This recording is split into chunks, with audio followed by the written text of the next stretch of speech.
Hey folks, this is Alan Jones with HiFi Buys, and this is HiFi Chats number 26. Wow, I can't believe it's gotten to that number. These have been just awesome and interesting, and we get to learn about some really great people in the industry. And today I am really thrilled to have Greg Stidsen, who is Chief Technology Officer at Lenbrook. How are you doing today? I'm doing great, Alan. How are you? I'm wonderful.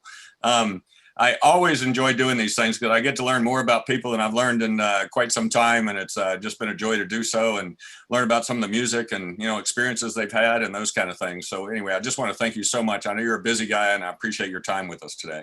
Yeah, you're very welcome, and I really appreciate the opportunity to talk to your customers. And you've got quite a great business going there, and we're really happy to have you as one of our dealers. Oh, well, thank you. I will tell you a little story. I'll do that probably later, but if you don't mind, I'm going to take just a moment just to ask folks out there to like and subscribe to the channel, please. It helps us with our Google search engines. That's quite honest. Also keeps you informed of what's going on YouTube as well. Also, if you don't mind going to hifibuys.com and sign up for our newsletter, we'd appreciate that very much. It also keep you informed of any little specials that we have going on. And actually, one of the things that we have going on right now is the Node 2i, which is $100 off, which is the first time it's ever been on sale. So anyway, pretty awesome promotion they're doing on a great product. I've even got a video or two of me talking about that product out on YouTube. Also, please ask your questions. You can put them up there on the screen on Facebook or YouTube, and we appreciate you asking the questions. I'm sure we have a man that can answer the questions, so we look forward to doing that. And last week we had Trent Suggs, who is the new owner of Audio Research, and it was great having him here. I'm excited about the future of that company. I'm really, really looking forward to, as we go down through the years. Love Trent as a guy, and as a business owner, I'm very, very excited about that.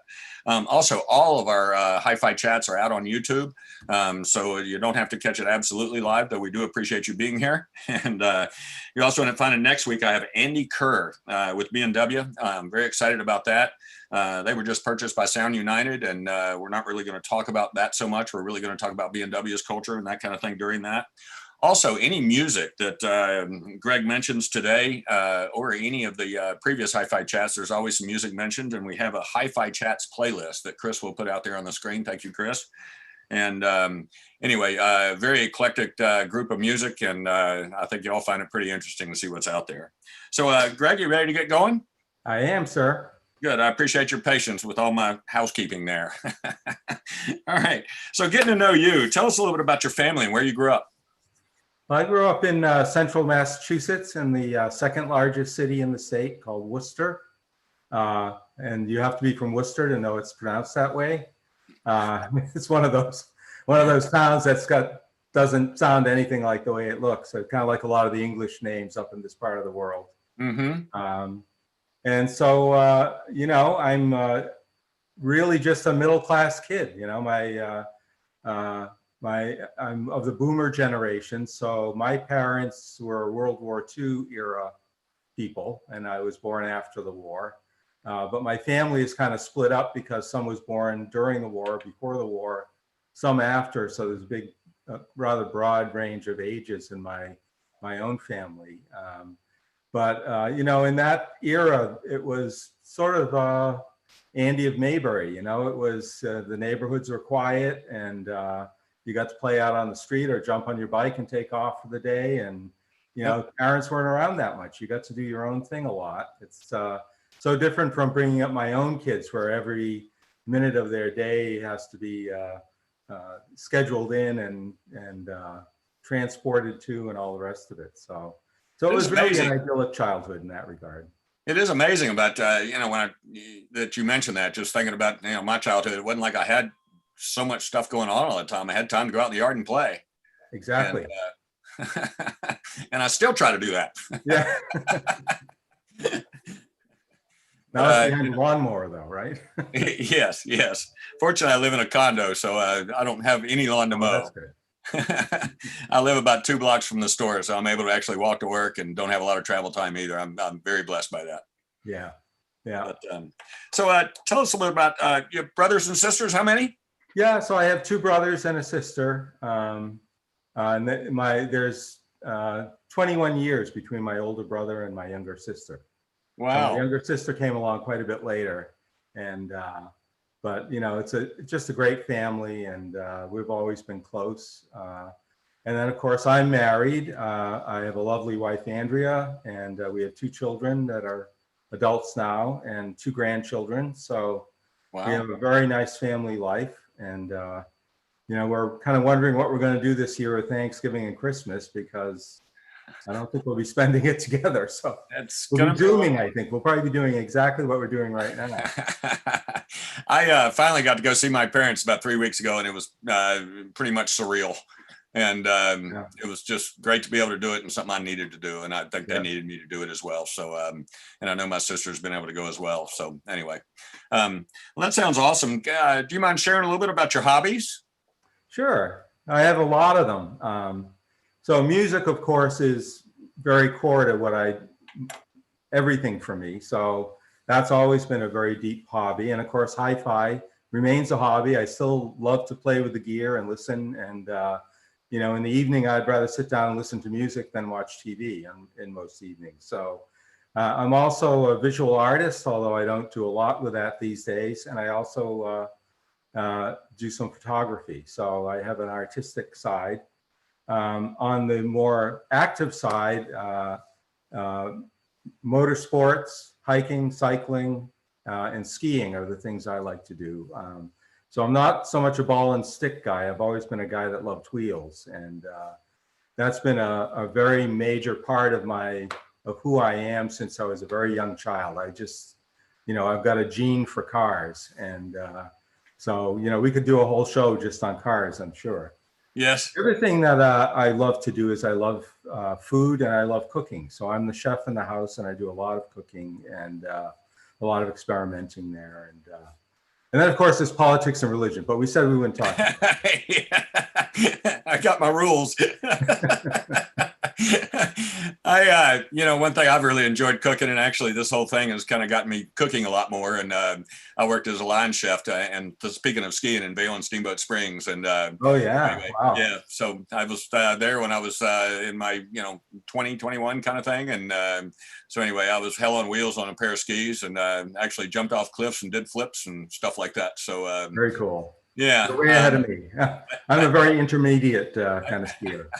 I went to Alta, I don't know, about I think 2 winters ago, and that was a revelation. When I got in the bumps again, I was like not quite the body I used to be, so it was a little tougher. But I'm going to try it again this year. And anyway, looking forward to getting out there and hitting the slopes. I love to ski. It's really fun. Yep. Especially up in this part of the world. It's the winters are long and cold, and if you don't have something you can do outside, you can really get a bad case of cabin fever. Yep. Now you're still in Massachusetts, correct? What's that? You're still in Massachusetts, correct? I am, yes. Awesome. I live just outside of Boston. I live in the eastern part. You have not veered far from home. I lived in the Hudson River Valley in New York for a few years, and you know, I spent a summer in Baltimore and a summer in Oakland, California. So yeah, I mean, I've always been sort of a New England kind of guy. So I've always been drawn back here. I mean, I just love the seasons, and well, it's a great area. I want to get up to Boston and eat me some lobster. Absolutely. Yeah. I can't wait. It is the reason I want to go to Boston. I don't know why, but it just always has kind of been in my head that way. So yeah, it's an interesting city. It's much smaller than people think because of all the sports teams and stuff we have. It looks like, wow, Boston, you know, but 600,000 people. It's tiny. Wow. I did not guess that. I'm sure you have a lot of towns around you, though. That we do. It's about 4 million when you do the 25-mile or 30-mile circle around it. Yep. Well, Atlanta's kind of that way as well. We're pretty condensed inside the perimeter, and then we just spread out for miles and miles and miles. Right. You can drive probably well over an hour from one end of the city to the other, really. And that's without traffic, which we're kind of fortunate for right now. So, yeah. All right. Thanks for sharing the hobbies. They are vast and wide. That's pretty awesome. Keeps you interested, and learning's a wonderful thing, and it's great when we continue to learn about things. And what I've noticed in all of this is photography comes up again and again and again and again. So anyway, very, very similar. Yep. In fact, the first job I had in this business was at a place called Tripod Audio, and that was a camera shop, a specialty camera shop that opened a hi-fi department. That's and wow. That was common back in the 60s. it was a way, you know, a lot of Photoshops took on hi-fi because the parallels were so close. So was it tripod first and then they added audio? Yes, correct. It's just trying to follow It was that just along. tripod, yeah.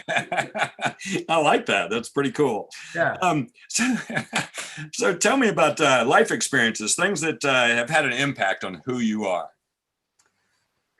Well, you know, from a very young age, I've always been a builder and a tinkerer. So, you know, I was taking apart the lawnmower engine, much to my parents' horror, you know, just so I can see what was inside it and try and get it back working again. And so that was, like I said, cars were always part of my being as a kid. And you know, I started racing go-karts in my early teens, and then I picked up racing again with SCCA cars in the 90s. I'm not currently actively racing, but motorsports is something I really enjoy doing. The other thing of my life that was kind of interesting was right after university, I taught for 3 years. So I taught art history and studio art in an independent school in upstate New York called Millbrook School. So that was what we call a prep school, I guess. So it was a boarding school, a boys' boarding school primarily. Well, it's great. I love to teach, and I can tell you do too. I have a bit more limited basis. I certainly couldn't teach art, but and you can probably tell by what's behind me. But I've always had an interest in art, and I actually have done a little bit of painting. I can't show you any of it because I'd be embarrassed to do so, but I enjoy doing it. And anyway, it's pretty fun. It is fun. The thing about painting is that it makes you see.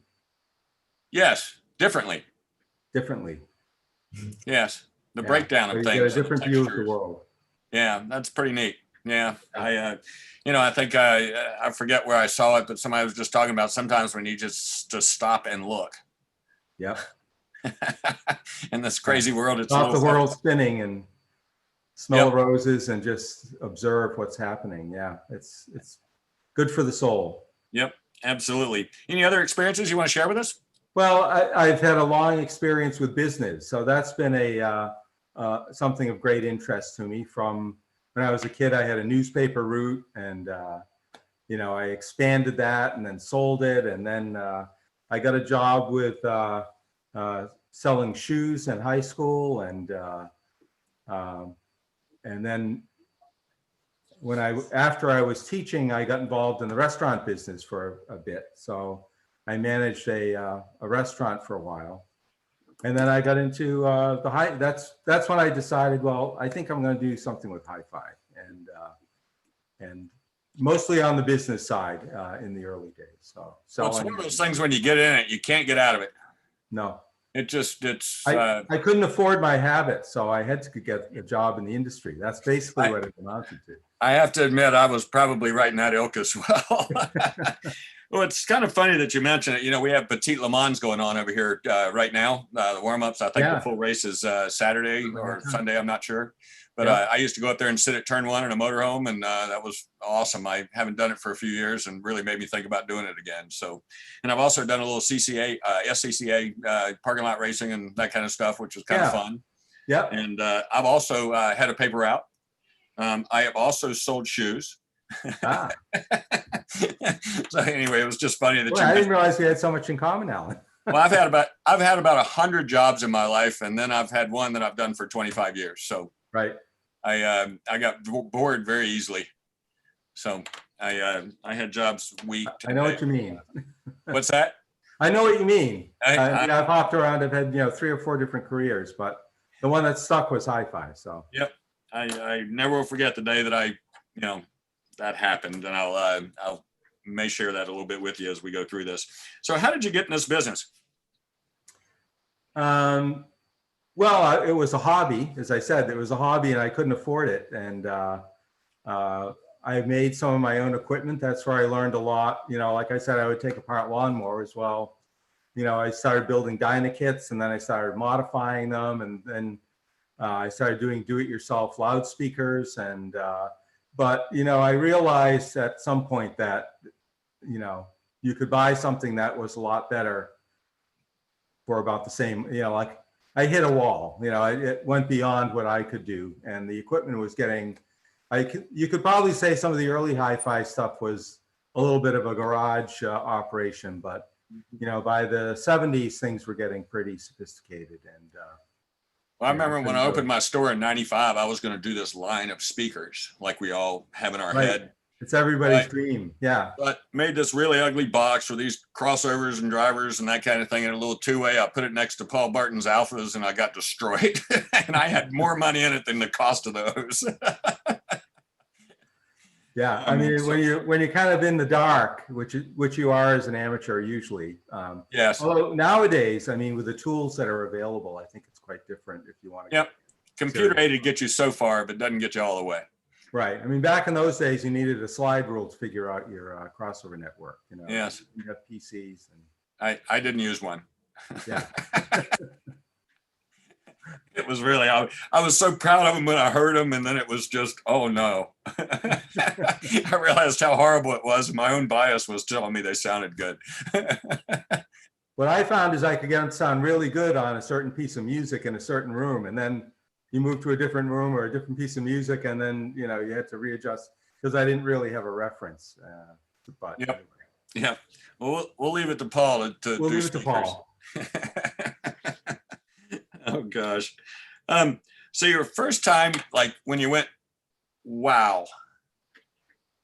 When was that? Well, and that's probably what really got me into hi-fi is when I was my first year at university. I was living in a house with a couple of other guys, and one of the guys said, "I'm going to go out and buy a music system today." Okay, we'll see you later. And he came back at the end of the day with a second-hand quad system. That's quad electrostatics, quad tube preamp, quad tube power amp. 57s? Yeah. It is amazing how many times that has come up in these chats. It's just and an AR turntable with a short cart. I mean, it was, and we set that thing up, and it was just, it blew me away. Like I didn't think it was possible. Do you remember a song you heard that day? No. I can think of one of the ones was Jefferson Airplane with Grace Slick, and Grace Slick just sounded so there. She was just right in front of me. And the other thing about the quad was you could sit close to it or far away from it, and it always sounded the same. Yep. Beaming. Yeah, it was very beamy. You had to sit in front of it. That's for sure. I had a pair of those, I think the last pair, and I wanted to keep them so bad, and I just had absolutely no place to put them. And so I sold them. And to this day, I still wished I had been lugging them around for some reason. Yeah. Just really, really cool. I think Quad has a project they should do, which is bring back the 57 and figure out a way to do them at least somewhere reasonable and put them out in the marketplace. I think they're missing it. Yeah. Well, I don't know. That's something we look at every once in a while. We have the 3020, which is a famous amplifier. It's like, if you really made a 3020 again, would people actually buy it? It's because it's not really as good as today's amplifiers. You'd have to. It's like classic cars, which is another one of my hobbies currently. But you drive them and they're like just so cool. Yep. But you wouldn't want to have to drive them every day because correct. No air conditioning, no especially power with the steering everything like this. manual. Yeah. And the horn, you really have to lay on it. Cars from that era are really pretty not very good by today's standards. Like, you get a sports car from the 60s or something that was the hottest thing on the block, and you can get blown away by a Hyundai at the stoplight, because absolutely. modern cars are just so much better. I've got a 69 Camaro, so I get it. So, and anyway, lots of fun. I love cars, and I probably didn't really get into them until probably in my 30s or 40s, but because I couldn't afford any of them. I think the earliest I had was a 68 Cutlass convertible. So anyway, Yeah, that was fun. That was fun. Yeah. Of course, I wound up changing the transmission 3 times in it because I and after that I decided I'm no longer a mechanic. I can change the oil and change a tire, but that's about it. Yeah. Yeah. Awesome. So tell us about a particular piece of music that moves you and why, and how did you find it? Well, that's the hardest question. And I've watched a couple of your other interviews and everyone goes, oh no, I can't. Yeah, I know. It's really difficult, but I picked a few things that I thought I'd share. Okay, thank you. One of them is Imagine by John Lennon. And by the way, most of these are not audiophile recordings. They're just good music. It does not matter to me. But to me, Imagine encapsulates the whole counterculture movement and puts it in sort of an anthem. And, I just love the Beatles. They really got me into, they just changed the face of pop music. Yep. Completely. They got, it used to be, boy meets girl, girl loves boy. And that was about as far as the pop music went. And it was, 2 minutes long. And the Beatles just broke so many barriers and brought so much sophistication and seriousness to popular music. I think it was. They changed culture. They really did. Yep. That's why they're always so present in everything that we do. Yeah. And I'm pretty much the world over. So it's hard to imagine the impact. Yeah. So that's one of my, anything Beatles I love. I thought the White Album was absolutely brilliant, as Yes. well as Sgt. Pepper. And but probably my favorite party band is NRBQ. And that's maybe a little rarer. I'm not sure. They have a deep fan base, but it's very small. It's deep but narrow. Okay. So, one of their early songs was Do You Feel It? And, that's just a great new rhythm and blues quartet song. They were fabulous live, and they were based up in the Hudson River Valley of New York. And, but, they had a lot of albums and, some of they are now, I think, disbanded, but some of the players went on to do some pretty interesting things. That's awesome. Absolutely awesome. And then I'll give you a couple of others if you want. Okay. This is a song that just, when I listen to it, the hairs stand up on the back of my neck. And this one is a pretty good recording, and you can get it in high res. And that's 1952 Vincent Black Lightning by Richard Thompson. And that combines a whole bunch. It's a typical British Isles kind of morality play. Okay. But it's really interesting, and of course Richard Thompson's an amazing guitarist, so it's enjoyable. And then something I go back to a lot on the classical side, and this is a little bit of an audiophile treat, and that's Rachmaninoff's Symphonic Dances. Yes. And I've heard that performed a couple of times live at the Boston Symphony, and there is a recording of it that by the Dallas Symphony. That's a rare vinyl, and for a while someone did a transcription onto CD, but it's really hard to get that particular one. But that particular one with the Dallas Symphony, probably recorded in the early 60s. And it's just so dynamic. You jump out of your seat. Well, it's been one of my more favorite classical. I don't do a lot of classical music, but I will tell you that that definitely has hit the records, and we've got a copy of it here as well. Not necessarily that specific copy, so I will take a look for it. Yeah.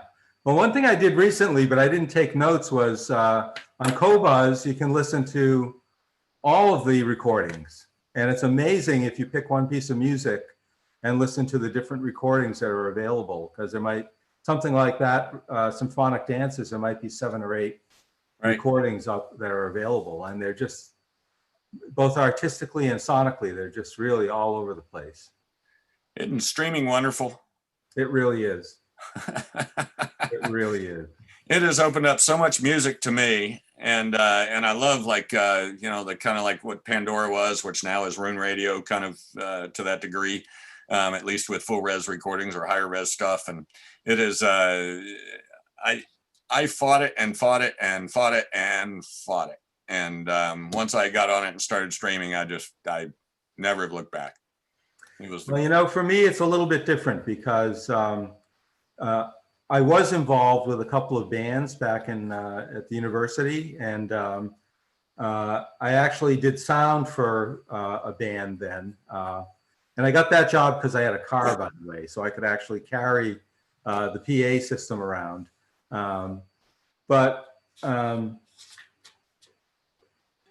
We did go into the recording studio, and I've been lucky enough to be in some other recording studios subsequently.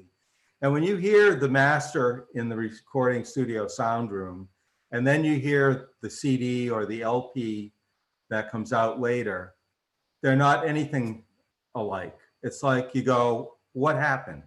What did they do to it? Taking, you know, and of course, the record engineers and producers would say, well, we sweetened it and we did this and we did that and we balanced it and, you know, we compressed it so it would have more punch, and, you know, there's all kinds of things that are done to that that music.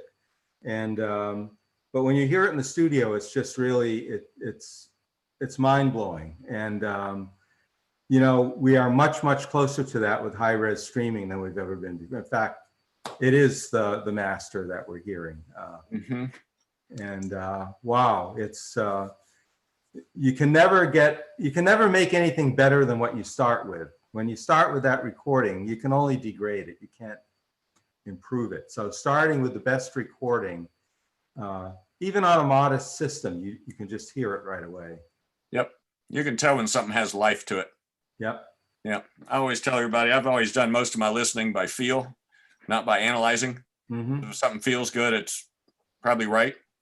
Yeah. And, you know, so I really do kind of go that way. And it's been interesting because people ask me, how do I analyze, you know, products or speakers or systems or that kind of thing. And it's all very much kind of how it feels. And, you know, you do have to listen to tones and that kind of thing as you're getting systems set up and that kind of stuff. But, you know, you'll know when you light something up real quick, whether it's got life in it or not. That's right. And, you know, it's interesting. Neil Young has been a big advocate of high res audio. And I read an article with him where he was saying, you know, when I play high res music for people, they bob their heads, they tap their toes, you know, you can just see people react to the music. And with so much recorded music, that doesn't happen. So well, you can tell with Neil's music, he paid attention. Yes, definitely. And he's been one of my favorite artists since, you know, I was a kid. And anyway, he's very up there in my book. Yeah, well, I should probably give a little shameless plug for him because we've been working with him integrating his Neil Young archives into BlueOS. So all the products that have BlueOS, NAD, Bluesound, Dolly, they all have access to that. And I think it's a $20 membership and you have full access to everything he's ever done. So if you're a Neil Young fan, it's really a great it's a no-brainer. Yeah. Totally agree. Thank you for the plug. Yeah. Neil, you're welcome. And thank you, Neil, for what you've done in my life. So anyway, it's all good. All right. So that is awesome. Great pieces of music. We'll add those to the HiFi Chats playlist, and we appreciate your contribution to it. Great. Hope people enjoy it. So I know that they will. So who are your mentors in business life? Well, you know, in our industry, there are so many.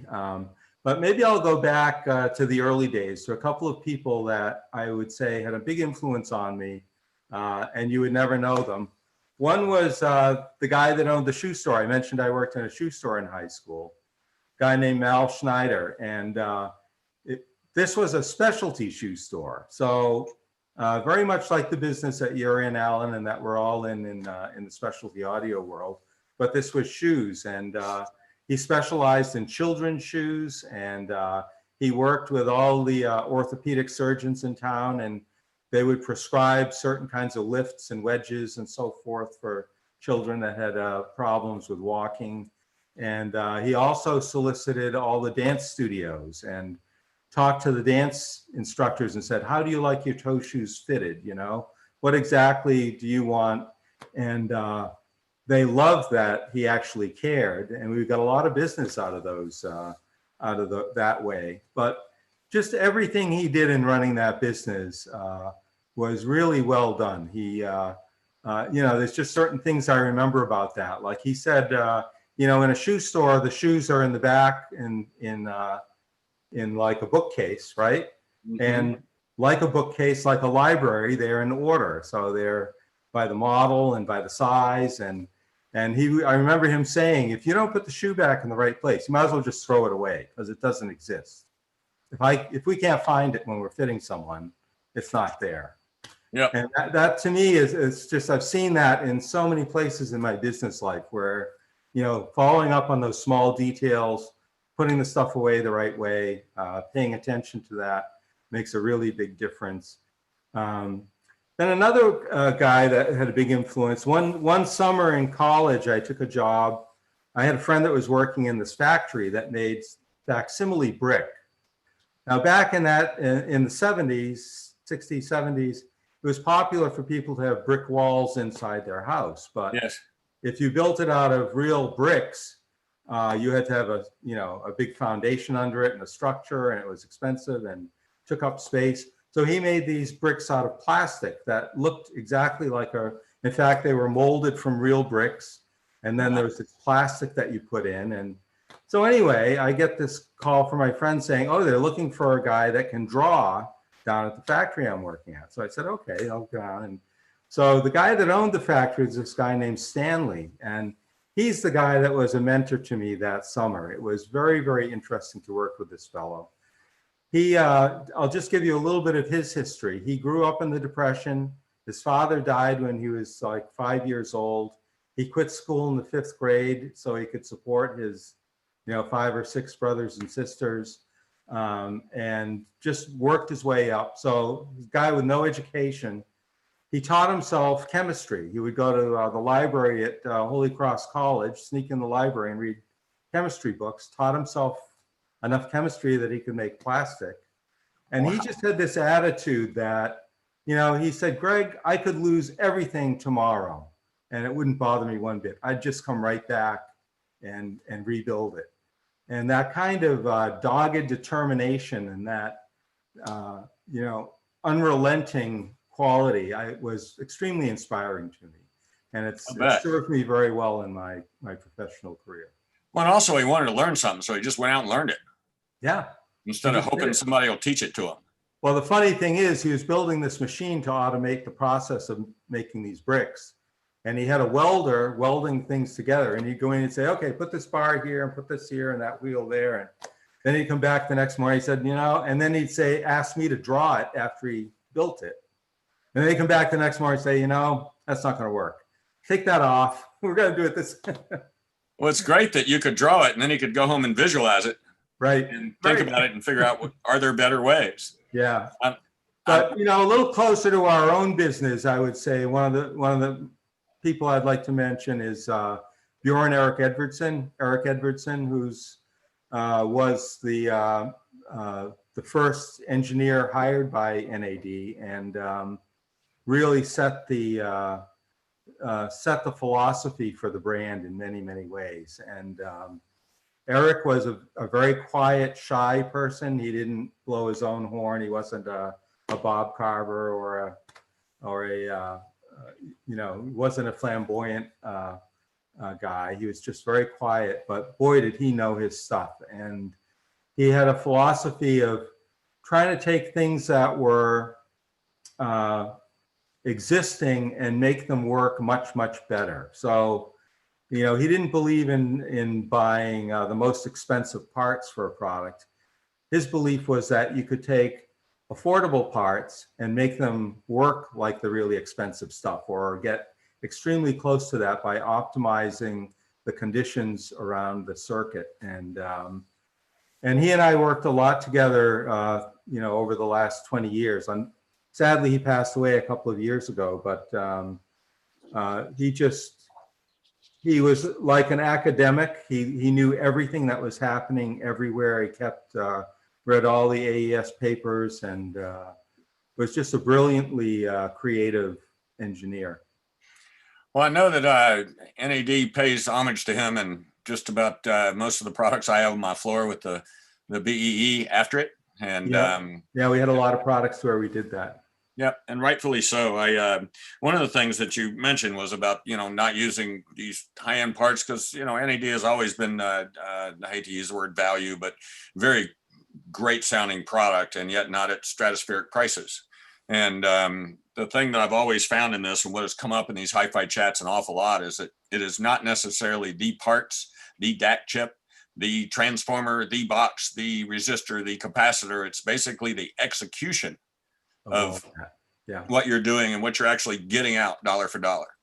And it's a lot tougher to build products at $400, $500, $600, $1,000 than it is to build something at $20,000.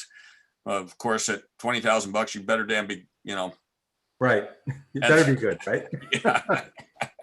So, and I experience all levels of that here at the store. And it's one of the reasons I'm going to kind of tell my little story. I opened in 1995 in this little store right behind me. And you end up finding Jim Kershaw came to see me and Jim Price came to see me. And you end up finding I had one little kind of weird brand before that, but PSB and NAD were really my first two brands in my store. And I just, it's always been kind of a treasure to me to have them. And it's something where I've been extremely loyal to the brand. And, we carry NAD today and also the Bluesound product. And we just, it has always proven itself. And we'll get into a little bit as to why as we get a little further into this. Yeah, so that'd be great. Yep. But Eric really, had a big impact on my knowledge and my approach to working with, like you said, I'm the guy that sort of imagines a lot of the products that we develop. Yeah, I think Disney had a word for that. They called them Imagineers.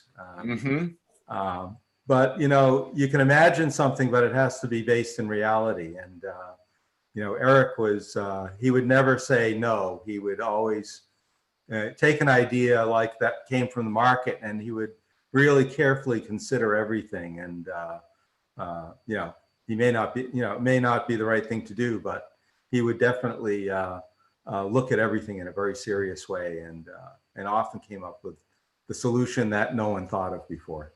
One of the things that I've always loved about the products from NAD is it's always kind of really had a very narrow-minded focus on, high performance audio and without trying to be 800 watts and, that kind of thing. And right. So I would call it, like the culture of your company, a conservative brand. Yep. And so I always have admired that in a big, big way, because I've always believed that, kind of like in my store, I guess, I opened in 95. Everybody said, you got to go do home theater. You got to do home theater. You got to do automation. You got to do home theater. You got to do automation. And, I've always been pretty much a stalwart 2-channel because it's my love and I know what I get out of it. And I know I'm not the only person. That's right. So, but it's interesting that you say that, Alan, because the most successful products we've made at NAD are the ones that those of us like Eric and myself said, this is what I would really like to have, is something that does this way. And those are the ones that there seems, maybe they just have a distilled concept or something, but those are often the ones where there's a lot of other people that think the same way. And oftentimes the ones where you feel like you need to fill a niche in the market, or, everyone else is doing it, so we should do it too. Not usually the way to go. You really should listen to your own heart and your own thinking. I call it open-minded tunnel vision. Yeah. That it sounds really strange, but you have to be open-minded enough to allow yourself to find those ideas that keep that tunnel vision moving forward. Yeah. So anyway, it's easy to get distracted, especially nowadays. Yeah, the shiny stuff. Yeah. Like my speaker brand I was going to do. Anyway, so, oh gosh, I'm just chuckling inside. Going back to those memories of that speaker. All right, so tell us about Lenbrook and what you guys do. Well, Lenbrook is the corporate name, but we own 3 brands. We own PSB Speakers, NAD Electronics, and Bluesound, and we distribute those worldwide. And we also distribute them to our dealers in North America. We also have a sales office in Asia, in Singapore, where we do distribution there. And then we have other distribution partners in other parts of the world that distribute the product. And but Lenbrook also distributes a lot of other brands, especially in Canada, not so much in the US. We do distribute Dolly speakers now in the US, but in Canada over the years, we've distributed many of the premium specialty audio products, you know, from Bang & Olufsen and Marantz, Kef and Advent and ADS and Audio Quest, and, you know, many, many, many over the years. Some are with us and some are departed, but so at our heart, we're a distribution company, and but we've really, starting when Lenbrook acquired PSB Speakers, and then even more so with NAD, we've invested heavily into the brand development side of the business. So now we have an international engineering team, and so that's really, in a nutshell, what we do. Awesome. Awesome. So I have a question. Yeah. These streaming products that people have come out with and that kind of thing have proven to be quite difficult, meaning that actually starting Bluesound, how hard was that? There's a story. and I always is, right? I didn't have this in my notes, so I'm going off page here, but I didn't either. But you know, we saw starting in the early 2000s that network audio was going to be a thing. You could just see it. In fact, I don't know if you remember, but we showed in I think it was maybe 2004. We showed a device called the NetCap. I don't remember that. Cedia.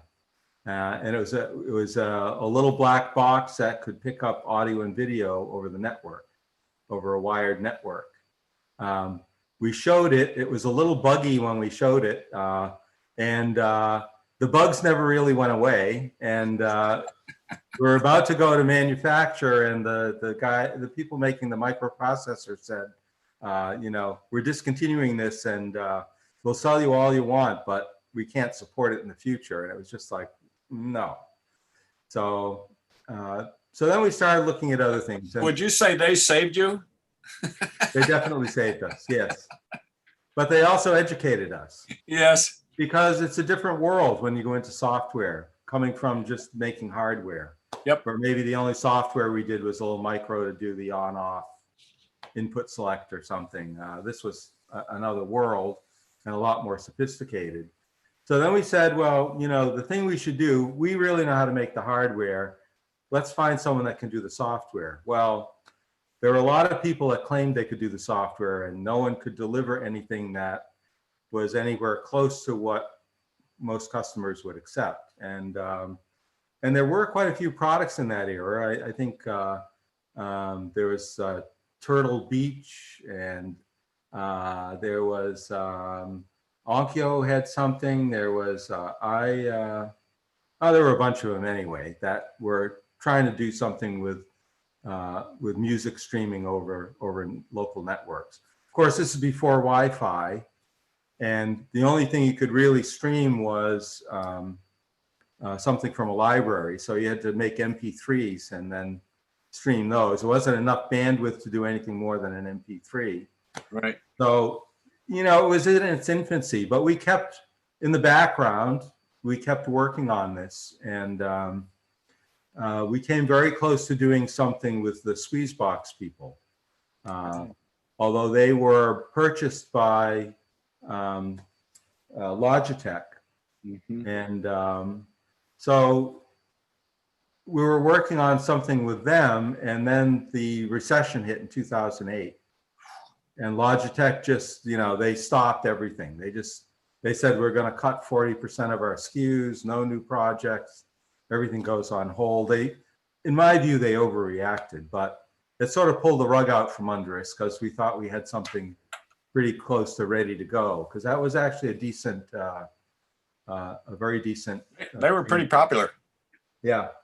Well, it worked. It had some issues. One of the issues was that it was completely open source, so anyone could go in and modify the software. And so over time, I think the Squeezebox became overburdened with trying to do too many things and be too many things to too many people. Yep. Kind of lost its tunnel vision, to use your. So anyway, the good thing about that was that we got to know a lot of the engineers that worked on that project, and some of them came with us and said, we can work with you to make what is now BlueOS. So, and of course we expanded a lot from that, but we did at least have, we had some of the people that were very pioneering in the streaming music space work with us. And that's really is part of what got us going. And partly we just saw, the opportunity was obvious. Yep. So we wanted to do something, and as we got into it, we found that we could really tailor it to be specifically for music. The problem with a lot of streaming stuff, at least in those days, was everyone wanted to stream everything. It's sort of like a lot of other companies use universal plug and play, which is, does all kinds of media, not just audio. So right. There are some certain limitations for audio because you have to accommodate this other stuff. And well, the networks needed to come along quite a ways too. The networks did too. I mean, it's still the number one problem that's out there is, this box doesn't work. Well, sorry, it's most likely your network. And that's, fortunately, we've gotten that far along with the streaming products nowadays. Yeah, and the networks have gotten actually very good. I mean, we're streaming high res to, 7 or 8 rooms at once. Yep. And with a reasonable network, that works. So was that a kind of a all-consuming company thing to kind of get that up and running and going? No, because we also still had to make AV receivers and amplifiers and turntables, and I just can't imagine what a time that was for you guys. Because I realize how difficult it is. It is not an easy thing to do. It is not, and I'm really proud of the guys and gals that work with us on this project. They're just some brilliant people in our company now doing software. But the thing is, Alan, it's not just software, because BlueOS is a very deep integration of software and hardware. So the software has to talk to the hardware. And if you want audiophile quality, you have to know the language and you have to speak to it in the right way. It's, to get the Wi-Fi chips to work the way you want and the DACs to work the way you want and all of the rest of it. And then when you get the streaming services integrated and all the requirements they have, it's a very big part of what we do now is testing. We've got a whole department and, several people that just, test BlueOS software all the time. It is amazing to me, again, just the improvements from the original kind of cube to where we are today with the Node 2i. And I do want to remind everybody that the Node 2i right now, and just to let you know, one of the greatest streaming boxes that you'll find out there. It's a Roon endpoint. You can plug just about anything into it, but anyway, it is right now on special from $549 to $449. There's a place on our website where you can go and purchase it. Or you can come by the store and take a listen to one and that kind of thing as well. And if I can take just a minute and ask y'all to like and subscribe to our channel, please. It helps us with our Google search engines and keeps you apprised of what's going on with YouTube. Also, if you don't mind going to hifibuys.com and sign up for our newsletter, you end up finding we have next week Andy Kerr with BMW will be with us, and we're very excited about that. We also have a HiFi Chats playlist with some of the great music that was mentioned today.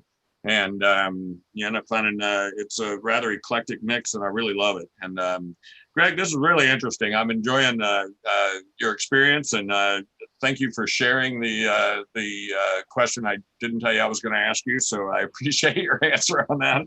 I'll try not to spook you again, even though we're almost in Halloween. So if you will, please tell us about your path to Lenbrook. Well, I started working in a hi-fi shop, and then did that for a couple of years, and then became a regional rep factory rep, like Jim Kershaw and Jim Price. I did that job in the New England and upstate New York region for a few years. And then I was offered a job at NAD to be the national sales manager. So that was in '96. And at that time, NAD was distributed by the Kef and Celestion distributor. And I had been working there maybe for 2 years when they decided that they were going to close that business, the distribution business. Okay. And so Kef went to AdCom and NAD went to Lenbrook, because Lenbrook was the distributor in Canada at that time. Mm-hmm. And they had set up a sales office in the US with PSB. So there was a nice, and Jim Price was working there at that time. In fact, he was at Celestion when, so I know Jim, I go way back with Jim as well. Such a nice man. So that's basically what got me at Lenbrook was they offered me a job at Lenbrook. And then in '99, Lenbrook purchased NAD, the brand, and moved it from London, England to Toronto, to our office in Toronto. Yep. And then in 2001, they asked me if I would take over the product development role. So I went from being a US based guy to the international business. And that has just been an amazing experience on so many levels to just, so I've seen the business from, a customer to the salesman, to the representative, to the factory, to the And through all the cultures too, because it's different. Yeah, the way they do things in one country versus another and that kind of thing. I know, like, CDs, MQA CDs are a big thing in, Japan and China and that kind of thing. And so it's kind of, I don't know, I just find it just fascinating. It is fascinating. It really makes it interesting. And, but the world is getting smaller and those differences are not like they used to be. I mean, you used to have, different sounding speakers in different regions of the country. You had the West Coast sound and the New England sound. And, so that's helping you with economies of scale, I would imagine. Yeah, well, I think that's part of what makes NAD affordable. I mean, that's part of the way the whole puzzle is put together, because we're big enough that we can take advantage of more efficient manufacturing and distribution, but we're small enough that we still think like a specialist and we still make specialty products. So it's, we don't want to be really big. I mean, we want you to sell more for a sound, don't get me wrong, but well, I think you are trying to be something that we're not, Well, I would agree with that. And I think, being privately owned has probably helped that. And that you can stay in your channel and that kind of thing. And absolutely. I think y'all are one of the largest privately owned companies out there. And I don't know, but a lot of the companies have been sold. So yep. Same in retail. I mean, there's been a big change in retail where a lot of the people that founded the specialty shops aged out really, and some of them had great people to carry on the business, and some of them sold out, like Tweeter, et cetera, bought up a whole bunch of the top hi-fi shops. Yep. And then went out of business in the Great Recession. So they owned Hi-Fi Buys, and you end up finding. And so when they went out in 2000, I guess 8 or so, I bought the .com in 2013 and revived the brand in 2015. So so you were able to pick it up and keep it going. Yep. Well, they were a real force, and the only store that ever got in my hair was Hi-Fi Buys, and now I'm them. So I guess I'm in my own hair. So tell us a little bit about what are the main reasons Lenbrook is who they are, not what they are. Well, I think you just mentioned one that's kind of foundational, which is that we're still privately held. So there is that kind of vision. We can take a very long-term view of the market. We can invest in things like Bluos because, we're not trying to spin the company up for sale or something to a venture capitalist. We're in it for the long haul. And I think our customers appreciate that too, because there's a sort of consistency in the product and making things like a modular design construction work where you have the ability to upgrade, but you got to make the upgrade, right? And you got to offer the upgrade. And, you know, so that's something where you've got this long business view, and we don't have pressure to meet a quarterly goal. And I think that does help you. I mean, I remember coming up there, and it was just a great experience that your company gave myself and quite a few others that were up there to kind of, I guess, learn about y'all, where you were going, and kind of see the operations and so on. And the kindness that y'all treated us with was just really, really nice, and it showed a lot about the company. Yeah. Well, you know, we are in the same business. You are and we are, because it's a relationship business. It's not about, you know, making the most amount of money or selling the most widgets. It's about the relationships with people, and those are, it's just a richer experience. It's much better. Yep. Well, I've always said this, and maybe I'm getting a little too deep here, but I've always said, you know, when we're sitting there on our, you know, our last day, the only thing we're going to think about is our relationships in life. That's right. And so it is really, really important that we stay close to those and to nurture those. Yeah. And so you're a company that definitely is nurturing in that regard, and the things y'all have done with me, and I've certainly tried to do that back. So, and the companies that I keep here is in my stable are those same kind of companies. And so anyway, I've always really treasured that, and you know, a great relationship with a great company feels good. And this is, and it supports you with your customer base as well. So I'm sure you're the same way with your customers, where you know, they feel like they can come in and trust you and get the right kind of advice. You're not going to try and sell them something that they don't need, and so on and so forth. It's all those things. You're there if they have an issue. You're willing to go out and work with them and help them make sure that they're getting what they intended when they purchased that product. My job is to protect them. Absolutely. To make sure that they do the right thing and get a product that I can stand behind. And I know that y'all come at that from the same thing to me. Exactly. Because if you're giving me a product that isn't doing right, then we're all losing. That's right. So I love and appreciate that culture. So tell us a little about the history of Lenbrook. I know that 1972 was the day, but there might be something before that. I have no idea. But so tell me a little bit about that. Yeah, well, you know, as we said, it's a privately held company. It's owned by the Simmons family, and Lenbrook actually was 78 that it was established, and it was a spin-off from AC Simmons, which was a company owned by the family. I forget the date it was established. It was around 1900, though. It was had been in Ontario for a long time. And AC Simmons distributed more parts, electronic parts, you know, resistors, capacitors, that kind of stuff. Okay. And David Simmons wanted to, one of the brothers wanted to focus more on the distribution side of HiFi products. So that's kind of how that started in 78, which is, and you know, it has evolved over the years to become a brand owner. They've invested in some other kinds of technology. They were fundamental in creating the cellular telephone system in Canada. Wow. They worked with Bell. They created a company.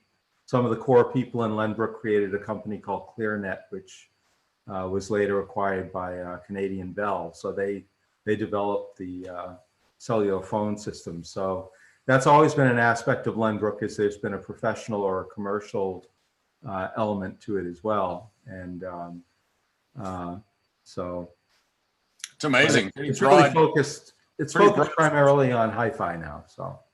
Yep. Well, you probably got your hands full these days with, you know, anything, any company that's doing stuff. There's so much going on out there, you know, in the competitive world and that kind of thing. And, you know, for retailers alike and that kind of thing as well. It's just part of what happens as we go down the road. Yeah. So definitely. That's awesome. You know, I know that y'all had a product called the 3020. This is on NAD's end. And when I said 72, I guess NAD started in 1972. NAD was 72. You were right on that date. Okay. So and then the brand, y'all purchased the brand and when? 99. 99. Okay. I mean, that's kind of an interesting, there's a another little interesting story there, because Please. NAD is quite different in its inception than other brands. What I'm trying to say is that most brands start with a product in a factory and they set up a distribution and sell a product. NAD actually started it as a group of distributors that wanted a product that didn't exist. And it was 5 European distributors that got together and said, I think they were actually selling Marantz at that time, and Marantz had been sold to a Far Eastern company, and they completely changed. You know, it went from Saul Marantz's 9C to, that was Super Scope, wasn't it? Yeah, exactly. And so, I mean, the product really changed, and these distributors were very unhappy about that. You know, they wanted something more like the old Marantz, but that was affordable. And so that's kind of how it evolved. And for the first few years, it was run as a cooperative. So anyone that was a distributor was also an owner of the company. And when they needed to make stuff, they had to go around and get everyone's money up front so they could go out and build the stuff. It was, you know, it was really kind of a unique situation. But over time, one distributor wound up investing and investing and investing, and that was Audio Nord up in Denmark, Peter Lingdorf. And probably many of your listeners know Peter Lingdorf's name because he's got Lingdorf Audio and Steinway Lingdorf brands, and he's still very active. He's one of the owners of Dolly loudspeakers as well. So he's been a close industry friend for many, many years. But he really wound up owning just about all of NAD. And what happened in '99 was that he also owns a chain of retail shops in Scandinavia.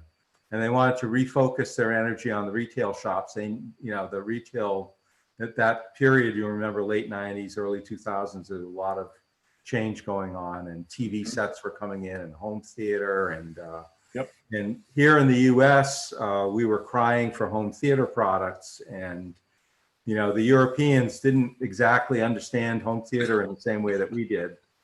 So anyway, we made a deal and said, because Lenbrook was one of the first distributors as well and was one of the owners, and we said, we'll take it over.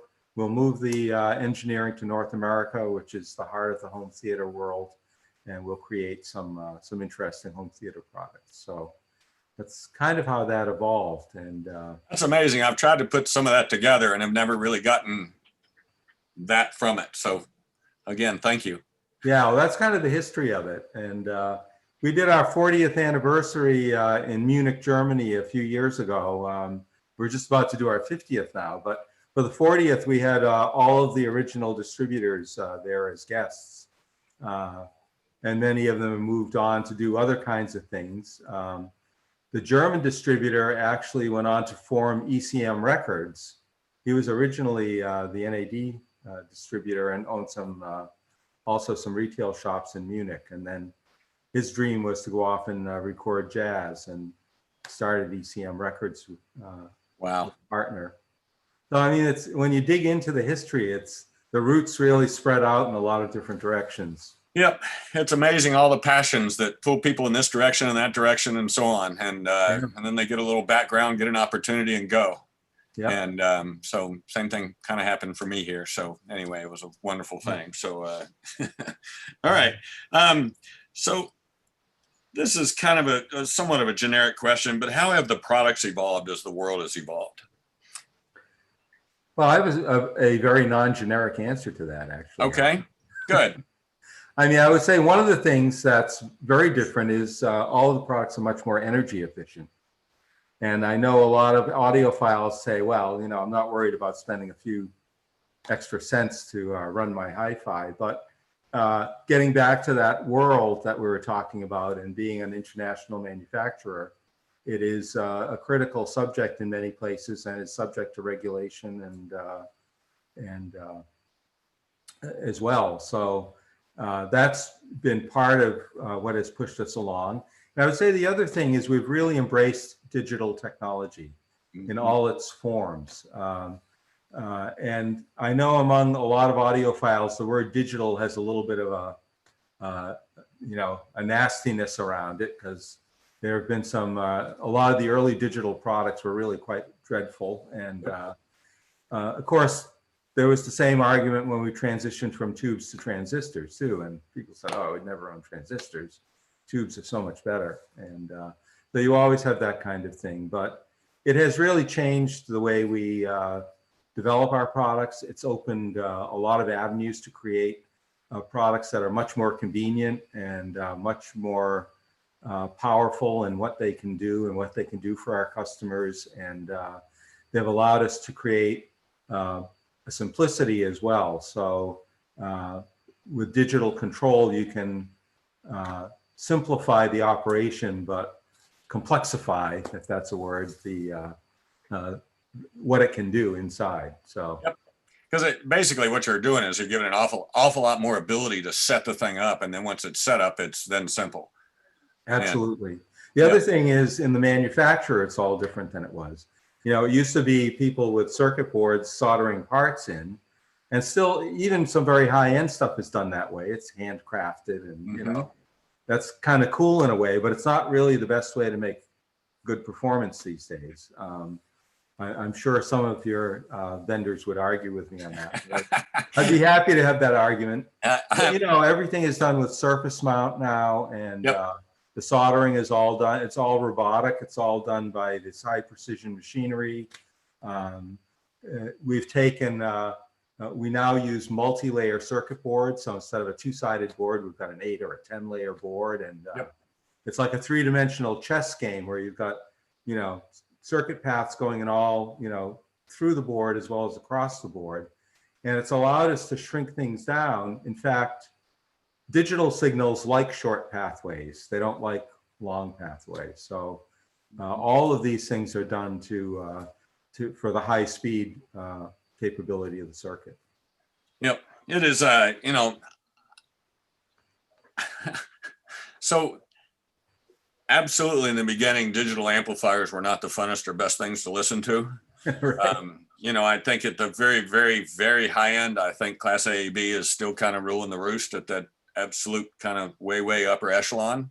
But I also see some huge inroads that are making, for one, on an M33. And we're going to talk about that in a little bit with some new amplifier technology. And, one of the things that I love that y'all did, that digital direct, that was the M2, yes. Pretty outstanding. I mean, that was an amazing. That was our first Class D amplifier that we sold was the M2. Yep. And we had a very specific product brief for that, which was that we were not going to bring any digital product to market unless it performed at least as well, if not better than our Class A/B design. So that was a goal we set for ourselves. And that's an interesting story too, because we got connected with this company called Zetex Diodes in England. And they had acquired a patent for a Class D amplifier that used a digital input and had error correction. And no one had ever done that successfully before. And they had a working model that they showed us, and it had tremendous promise. And so they asked if we would work with them to develop the technology to make it something that you could actually put in a box with a button and a knob and sell it. And that was just a great experience. And one of the highlights of my career, I think, was developing that product with them. And then seeing the reception we got to it, which was really amazingly positive around the world. Yep. I remember it was on the cover of a couple of the big high-end magazines. Yep. I still have the image in my head. Yeah. I'm photo that way. So, so one of the things before we go into the real product range and that kind of thing, and we're going to cover some of the product, but guys, we can't cover it all. We'd be here till midnight. And, but I'm going to touch on the things that I think are really important, and also give Greg an opportunity to touch on the things that he feels are really important as well. And, but before we get into the product range, tell me, kind of what sets Bluesound / NAD kind of apart from their respective markets. There's a lot going on. There's a lot of people building stuff from all over the world. We see little streaming devices coming out of the woodwork and so on. And that kind of thing, and amplifiers made in all kinds of ways, and so on and so forth. And and then you have these digital amp modules that people can buy anywhere for $100, and and try and build an amplifier that way. So what sets y'all apart? That's kind of like your speakers and my speakers, and yeah. Well said. And I did not cue them up, I swear. No, but I think, we have had a very consistent philosophy from the very early days of NAD, which aligns very well with PSB's philosophy as well. And I would say is as a foundational for Bluesound. But, simply stated, it's performance number one. Like everything that we do, it has to perform. Yep. If there's a fork in the road and one says performance and one says convenience or cost or anything else, it's always performance is the fork that we travel. Simplicity is another one of our foundational values. We try to keep it very, very simple, both in terms of the circuitry, but also the operation and the focus and function of the product. And then we always try to do it at for a great value, for an affordable price, because I mean, it's wonderful to see some of this cost no object high-end stuff, but there's just not that many people that can afford that, and there's a lot more people that love music than can afford to buy a $100,000 hi-fi. So we've always focused on affordability as a very important thing. Maybe it only gets us to 98% instead of 100%, but you really get into those diminishing returns when you get close to, as you get closer to perfection. And you can argue that you'll never get perfection. And if we had it, would you know you even had it? Well, we do know we cannot recreate real life. No. I mean, that we're not there yet. I hate to I've stuck my foot in my mouth 90 times in this industry, so I'm not going to say that, we'll never get there.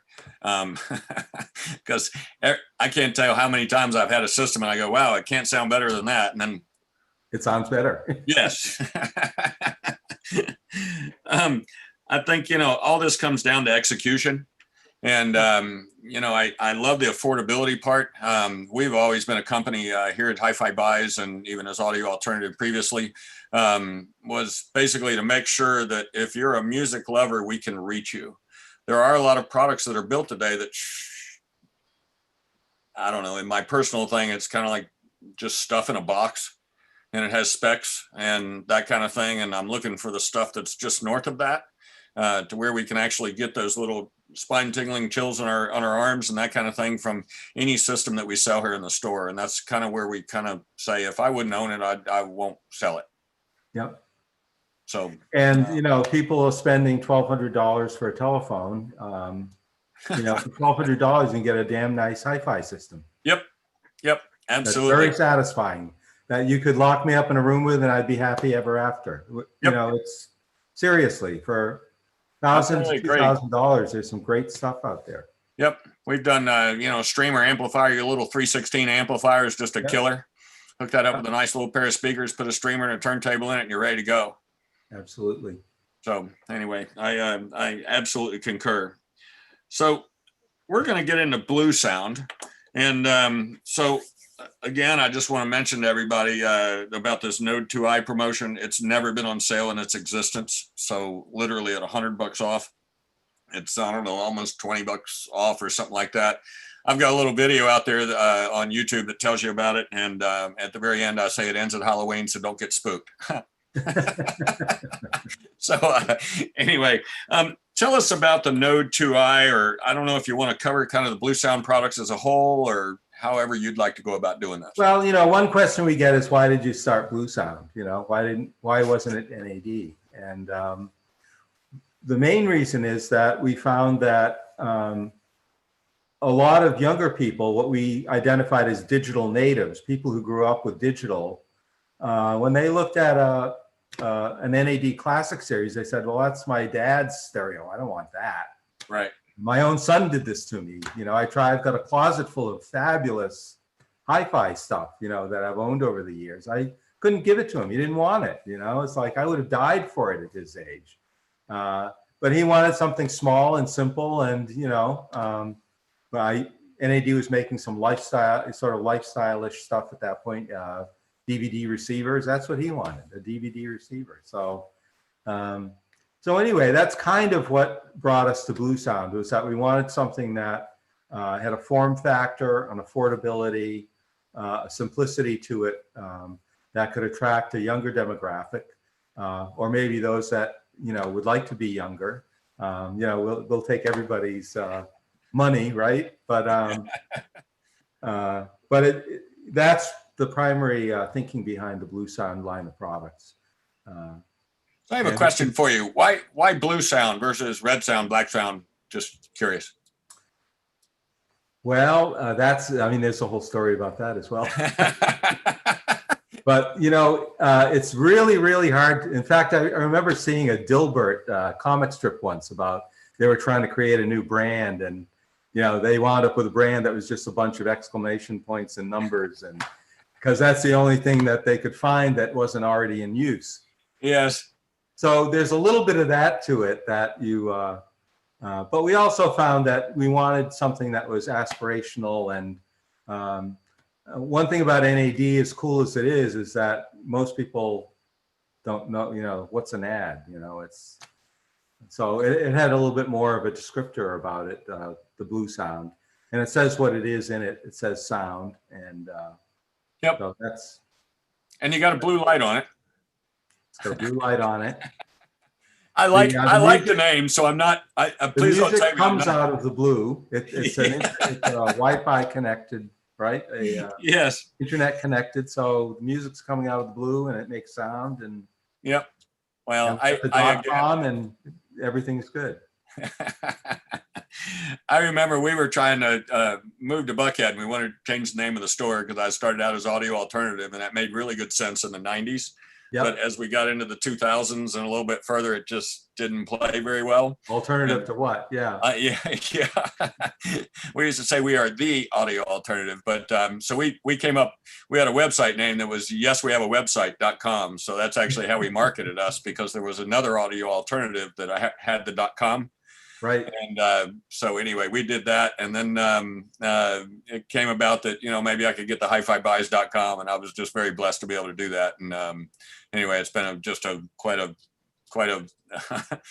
move in my life, and for all those folks that are here. And, it's a big brand in Atlanta. It's well recognized. So we're excited that we were able to do so.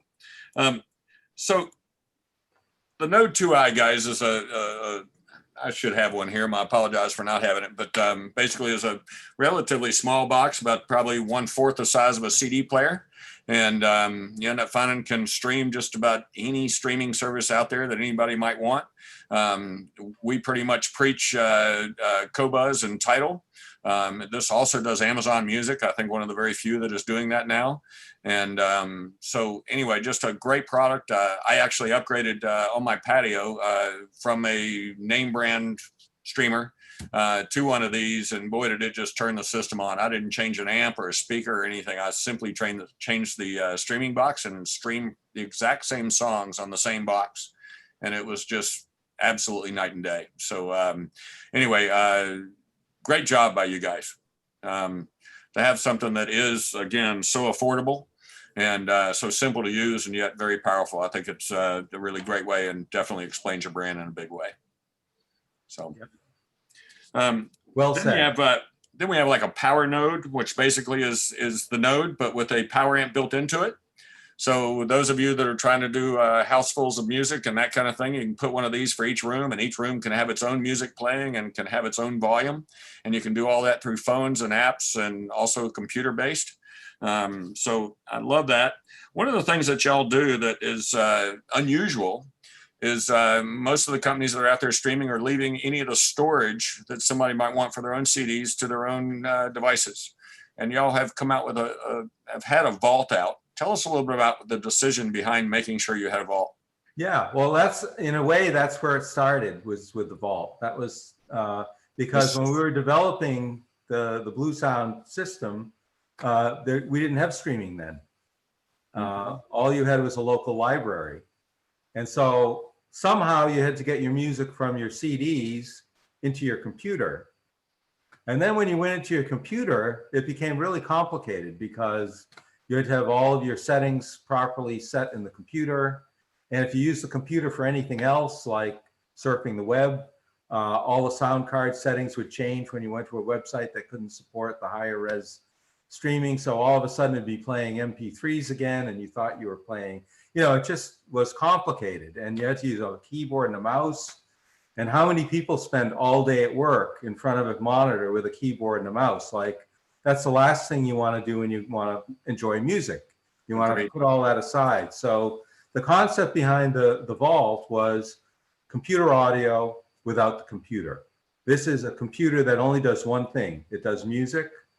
It'll take all of your CDs. It'll automatically rip them. You just put the CD in, and 15 minutes later, it spits it out, and it pops up on your iPhone or Android or your tablet, and you now have that CD in your music. Yep. And this also is a player, so it can actually, it's kind of like the Node, but with the hard drive built into it, and it's actually 2 terabytes, so it's a huge, or is it? And a CD ripper. Yes. So it is a NAS, but it's also a NAS that can live in your hi-fi system, your listening room. So there's no fans, there's no noise. NAS is a pretty nasty, the ones that you buy from, the electronics wholesaler guys. Those are pretty nasty things. They're noisy and they're big, and you need a rack, and you don't want, you don't really fit in your living room. So that was the concept behind it. It's been an extremely successful product for us. It turns out that, again, just like us, there's a lot of people that don't want to mess around with a computer. They just want to listen to their music, and that's. It was kind of funny because I remember we were all doing computer audio. Oh my gosh, we're streaming USB out and that kind of thing out of our computer, and then all of a sudden everybody starts going, "Why am I all the time on my computer?" And so now we're trying to move away from the computer, and pretty much have through this and Roon and that kind of thing. So tell us a little bit about your decision to be a Roon endpoint. Oh, well, I mean, core to the whole BlueOS philosophy is that we want music lovers to get connected to their music. So everyone's got a different way to do that. And we want to be completely, I said I wouldn't talk about religion, but we're agnostic when it comes to music services. That's okay. So that's as close as I'm going to get, Alan. But, so we really want to support if we have customers that want to enjoy their music a certain way, if we can accommodate that, it's just so much better. Now, I think Roon is a fabulous system, and a lot of people like it, but not everyone is that into music. Right. A lot of people don't necessarily want to pay an extra fee for that. We actually have a more simple app that's free, and it works very well. And so we just want to give customers choice. That's awesome. I agree with the openness of it. And I also think that some people just don't want to invest in Roon, and are not that into it. So it's great that y'all have a wonderful app as well, which has gone through many, many upgrades and has really gotten to be a pretty polished product. Yeah. So, and maybe someday you'll graduate and want to do Roon. And if you do, you've already got the endpoint. So. Yep, absolutely. I love the fact that I can take something like a DCS product and a Bluesound speaker, a pulse speaker, and play them in the same moment in time. It's actually pretty awesome. Yeah. I actually just converted all of my condo into, I've got basically 4 zones in it, and I've got all 4 of them playing through Roon and that kind of thing. So all of it is either Bluesound or DCS. So anyway, great stuff. Nice. So also y'all have the Pulse, the streaming speakers. You have 3 different models. And kind of small, medium, large. Yep. And so they're basically complete stereos to where you can also pair them up in stereos to where you can take 2 of the same model and actually pair them as a stereo pair. Yeah. And it is amazing. People talk about a single speaker being a stereo speaker. It really can't do that, guys. So we need a little separation so that there can be movement in the sound. And so anyway, I get asked that question a lot, and I'm always just befuddled. But I also have to remember the smallest one, Alan, the Flex is mono, actually. Okay. All right. That is mono, but you can pair it. And that one, we also have a battery pack for it. Yep. So you can take it outside. We also support Bluetooth on all the products. In Yes. fact, on most of them, except for that little guy, we support Bluetooth transmission as well as reception. So if you're listening over the network, you can switch it from the speaker to your wireless headphones. That's awesome. Which is a cool feature. Yep. And not all the streaming companies out there have Bluetooth allowed into the devices. So that's right. One thing and is the nice. Bluetooth we have is Bluetooth aptX HD. It's except on the smallest one. The smallest one doesn't have that HD aptX, but okay, which is pretty decent. It'll grow up. It'll grow up someday. Yeah. Actually, on that speaker, I'm not sure that you'd really hear it. Yeah. So yeah, I mean, you can make that argument, I guess. Yeah, I wouldn't argue with. The other speaker we have is the sound bar. Mm-hmm. Sound bar. Yep. Great sounding product. One of the few things out there I've seen in a sound bar that's reasonably priced is a full streaming box and yet has enough bass to it to where you don't absolutely need a sub with it. That's right. And that one is wide enough that you actually can get some stereo out of it. Mm-hmm. Yes. It's far enough apart you can get a decent stereo spread. I actually have one in my bedroom under my TV. Yeah. So. And we're just introducing a new subwoofer for that called the Sub Plus. I saw that. Yeah, which is a very interesting. In the original sub, we had a wireless link, like a proprietary wireless link from the soundbar to the sub. On the new sub, it goes on. We're doing it differently, so it will connect to almost any BlueOS device now, any Bluesound device. Okay. And a lot of the NADs as well. So this is a wireless subwoofer that even if you had an NAD running like an M10 or an M33, you could throw this sub under your seat or in the corner or hang it on the wall, and it shows up in the app, and you've got a subwoofer. That's awesome. It is amazing, again, how the app has come along. I remember, gosh, I don't know how many years ago y'all came out with your first app. And I mean, it was a good product at that time, but you start thinking about, Sonos at that point was like miles down the road, and they had many years to work on it and that kind of thing as well. And I'm just really proud of your company for how far you've come with this and the quality of sound that you're getting out of it. So. Yeah, I mean, the app is interesting because that is a product in and of itself, and it's one that we don't charge for. It's free, and it's consistently getting upgraded. Like you mentioned, it's quite a few upgrades to it. And a lot of the everybody upgrades software. And in fact, it can drive you a little crazy if it happens too much. Yep. But most of the time when we upgrade, we're adding features and functionality.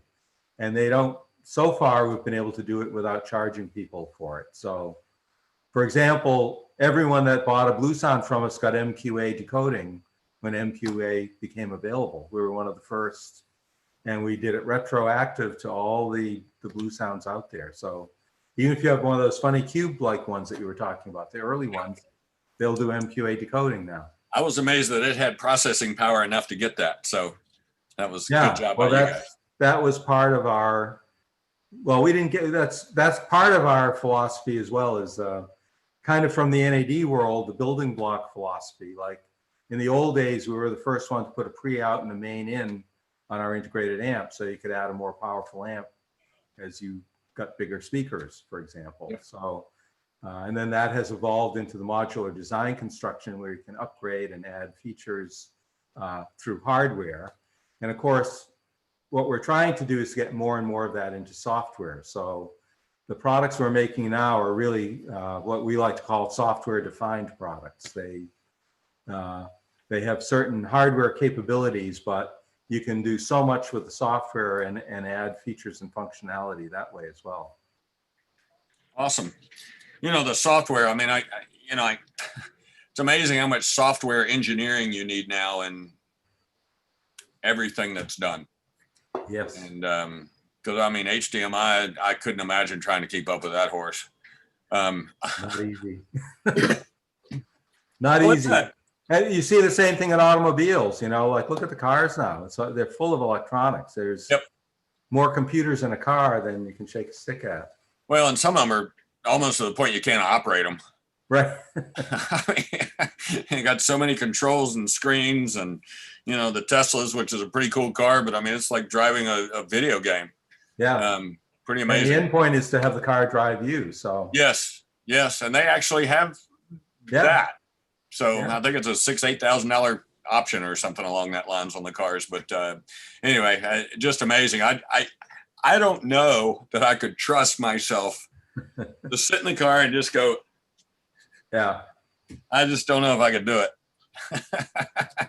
Not for me, but Yep. I had a maybe funny the day little, will come when I'll appreciate the fact that something can take me somewhere that. I had a funny little thing that came to me one night, and it was like, I wonder if you're drinking and letting the Tesla drive for you and you get pulled over. Yeah. Are you?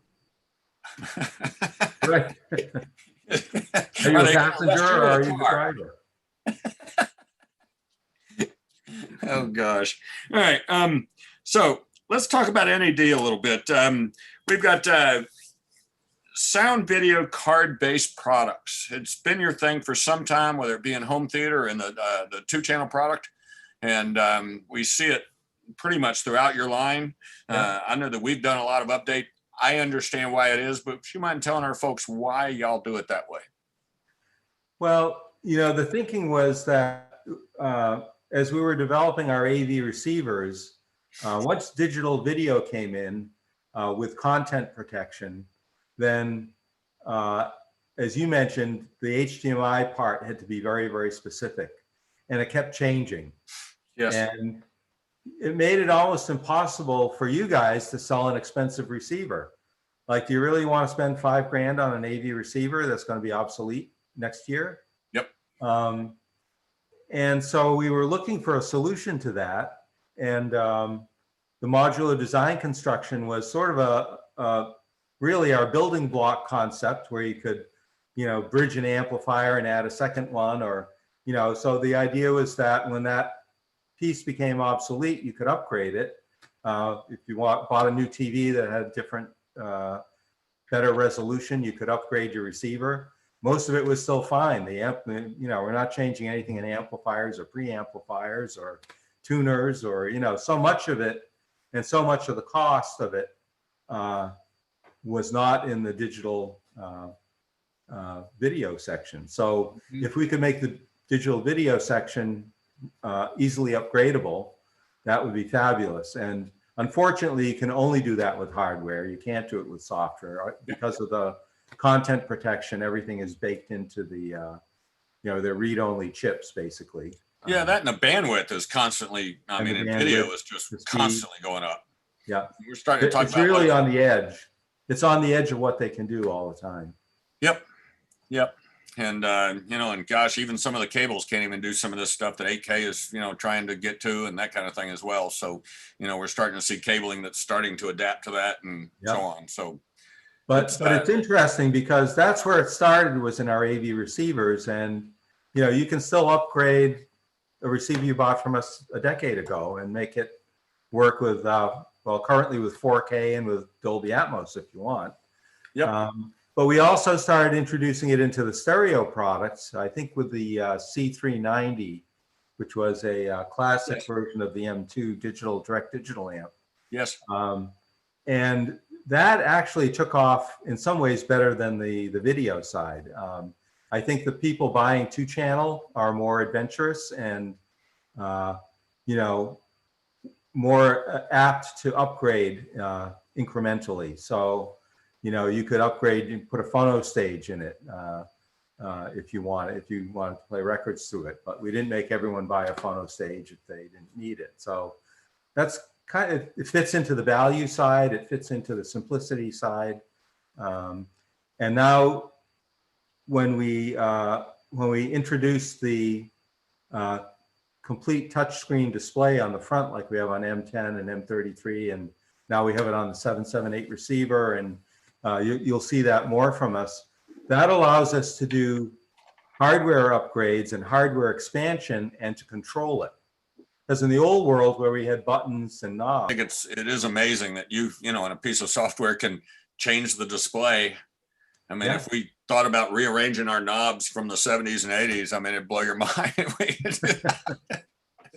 So, Well, in product development, there would often be someone would say, well, you know, can we add this feature? We'd say, well, no, because we'd have to retool the front panel. And, you know, that's like a huge sunk investment to make new tooling and so forth. Yep. And whereas now we can just say, oh, sure, we'll send it over BlueOS. It'll drop in into your product and you've got the new thing. That's pretty great. You know, those touchscreens are very responsive. I've really enjoyed them. And shall we say the M10 is just a beautiful lifestyle product. The M33 is just kind of a monster in its own right. And so have you got M33 yet, Alan? Yes, yes. I even have a customer that bought one from us and he's got a question for us. So we'll get there. Yeah. All right, Jeff, we will get there. So let's talk a little bit about the M33 because there's a new amplifier design or concept, I guess. I'm not sure how to name that, but tell us a little bit about that. I know this has been a kind of a long coming product, and I know we've been waiting on it for some time, and we're excited to finally be delivering them to customers. Yeah, well, we've been working, maybe I should take one step back and, you know, when we get into the realm of digital stuff, it's very complex. And it's so complex that there isn't any one company that could do all of it. Like, we couldn't design and develop every feature that's in our products. And a lot of it is licensed and it has to shake hands with other licensed software. So, you know, Dolby might be an example of that, where when we add Dolby into something, it has to comply exactly with their requirements so that when you're pushing the Dolby button on our receiver, it gives exactly what Dolby intends their product to do. And when I started in 2001 with the product development at NAD, I think we had 6 or 7 licensed technologies in our products. And now it's, I mean, I think it's close to 100. There is so much technology and we bring a lot of it in, and it does allow us to work with some really innovative companies. Dirac room correction is one that we include in a lot of our products now. Yeah. And the other one has been in the amplifier design stage. We have been working with a fellow named Bruno Putsies. He's a Belgian fellow that started at Philips and created a very interesting Class D amplifier design. It was a self-oscillating design. And we use a version of that in a lot of our Classic Series products. And then he moved to another Dutch company called Hypex and developed something called Encore, which was a more sophisticated rethink of the original UCD design he did at Philips. And then just this last year, he combined under the auspices of Peter Lingdorf, I mentioned him before, and Peter brought together the fellow that helped him do the Tact Millennium, Lars Risbo. That was one of the first successful Class D technologies. I love that knob. Yeah, with the big knob that spun around. That was just awesome. Sorry, I didn't mean to. I apologize for interrupting. Yeah, no, that's okay. That was actually a great technology, but it wasn't scalable. Like, you couldn't make a cheaper version of it because of the way they had to get the performance. Anyway, Lars went with that technology, which was went to Texas Instruments. So Lars has been at Texas Instruments for years doing amplifiers. And we use some of those amplifiers in Bluesound, for example, some of the Texas Instruments, very high performance DACs. They bought Burr Brown, so a lot of audiophiles know that name. So TI has pulled together a lot of really excellent audio engineering. But now Lars is out, combined with Bruno Putsies, and they've come out with this new amplifier technology called Eigentakt, which in German means self-clocking. And basically it's, they went back to sort of square one in terms of all of the things, all of the non-linearities in an amplifier, every place that makes distortion. And they uncovered a couple of new things and they have a solution for it. So that's kind of what the Eigentakt is all about. And objectively, it is just absolutely superb. It's got extremely, really unmeasurable distortion, both IM and THD. So it's very clean, very transparent sounding. It also is load invariant, meaning you can hook it up to any speaker and get flat response. A lot of audiophiles don't realize that some amplifiers actually change their frequency response with different speakers, because the speaker actually drives the amplifier to a certain extent. Yep, it's a load. It's a load, and it's a complex load, and a lot of amplifiers don't like to see certain aspects of that load. So this one, you can throw anything at it, and it's unfazed. So that's another really great aspect of it. It's also extremely low in noise, which makes a big difference, especially with high-res recordings. Most of what makes a high-res recording high-res is at very low signal levels. Yep. And if you can reproduce that effectively, it really sounds amazing. The other thing about the Eigentakt is it's something that Eric Edwardson was very excited about, because it doesn't use exotic parts or microprocessors, or it's pretty standard stuff. It's just the way it is implemented. It's a lot of mathematics inside the amplifier. So it's right up his alley. I mean, you're talking about more simpler products and nothing that's super unobtainium and that kind of thing. Yeah, you don't have, meaning that, I mean, it's in our most expensive products to start with, but I think you'll see it come down over time as we ramp up production and find ways of. Well, you know what I always wanted to see was with your digital direct was a home theater receiver, like a 785 with all the digital direct channels in it. Yeah. And I would have loved to have seen that. That would have been just one killer product. But I realized the complication of building that, and probably the price of it would have been just kind of out there. Yeah, So, I mean, the problem with the direct digital technology was that it was complex and difficult, more difficult to scale. Like it didn't really scale into an AV receiver well. right. We did get it down into some classic series stuff, but Yep. Well, you know what I've always been amazed at is, you know, we always go, why doesn't a manufacturer do this? And we just don't realize the complexity that is involved in what's going on. And, you know, I get asked that question an awful lot of times, and I always tell everybody, grass always looks greener on the other side, but once you're there, you start to realize why. And so, you know, these guys, again, I think as you've heard today, have a very kind of narrow-minded vision, and I mean that in a very positive way, of what they want to get and what they want to produce, and basically how they'd like to market. So I again respect that in a big way. The M33 has, needless to say, made a little noise in the market. So we're real excited about having it here. And at the same time, we've sold a few of them, and I can't say we've delivered them all yet, but I know production is coming along, and so I'm really excited about seeing more and more of those units. And I know the one that we had here, customer Jeff C, who has a question up here. Jeff, thank you very much. He was waiting on a couple of subs to come in, and so we were able to put it on the floor for a little bit before we actually had to turn it over to him. But anyway, I know he's enjoying it very well. Yeah, you don't have to sit there and listen hard for what it does. It's immediately noticeable how good it is. And we hooked it up. We hooked it up from speakers from about $4,000 all the way up to about 20.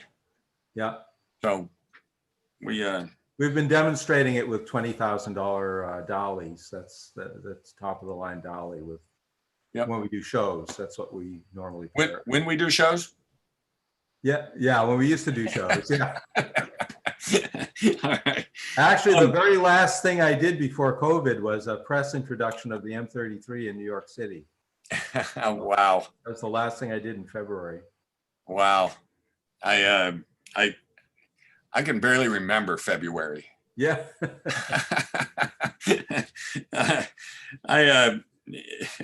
So we're going to move a little bit more through the line. I want to take just a moment and ask those out there to like and subscribe to the channel. If you will, please go to hifibuys.com, sign up for the newsletter. Also to let you know that next week we have Andy Kerr with B&W. Very excited to have him on. He's a very experienced guy with them, been around them a long time. Also, if you will, please ask questions. We have several questions up here and that kind of thing, and I will try and get to all of them. I'm sure that we can. And we're about an hour and 45 in, and so we're going to move along a little bit so that we try not to bore anybody too much if we're doing that. But at the same time, I want to respect Greg's time as well. He's a busy guy. So let's talk a little bit about the M17 V2 and the M28. I know the M28 is a new amplifier design for y'all in the Master Series. Yeah, so M28 is using the Eigentact as well. So it's basically the same outputs, power, and performance that you have in an M33 in a 7-channel amplifier. So that's a big upgrade for that amplifier. Yes. And then the M17 version 2, we're just upgraded to make sure it has all the latest surround codecs and video. So that's just been brought up to date. We did video cards for a guy that has been with us shopping. We, again, love our relationships, especially the long-term ones that we have with folks, which are almost anybody that steps in our store. But you end up finding that he had a 175, I think he bought from me probably 8 or 9 years ago. And we were able to actually upgrade the video and audio cards and get them onto 4K and that kind of thing, which was just, it's kind of, when y'all think about that, put your receiver back 9 years ago and say that's the day you bought it. And then today you can have a current video system with it when you think how much improvement has happened in video. Yeah. It's and the processing bandwidth and that kind of thing. It's really kind of amazing that it can happen. So anyway, great job by you guys. Thank you. So, that's what we do. Yep, it is what you do. And I like that. So I want to talk a little bit about the Classic series. I sell an awful lot of 368s and 388s. One of the reasons that we do is, basically the quality of sound, dollar for dollar, the build quality, also the flexibility of the product as well to go just about anywhere anybody wants. So anyway, tell us a little bit about those two products.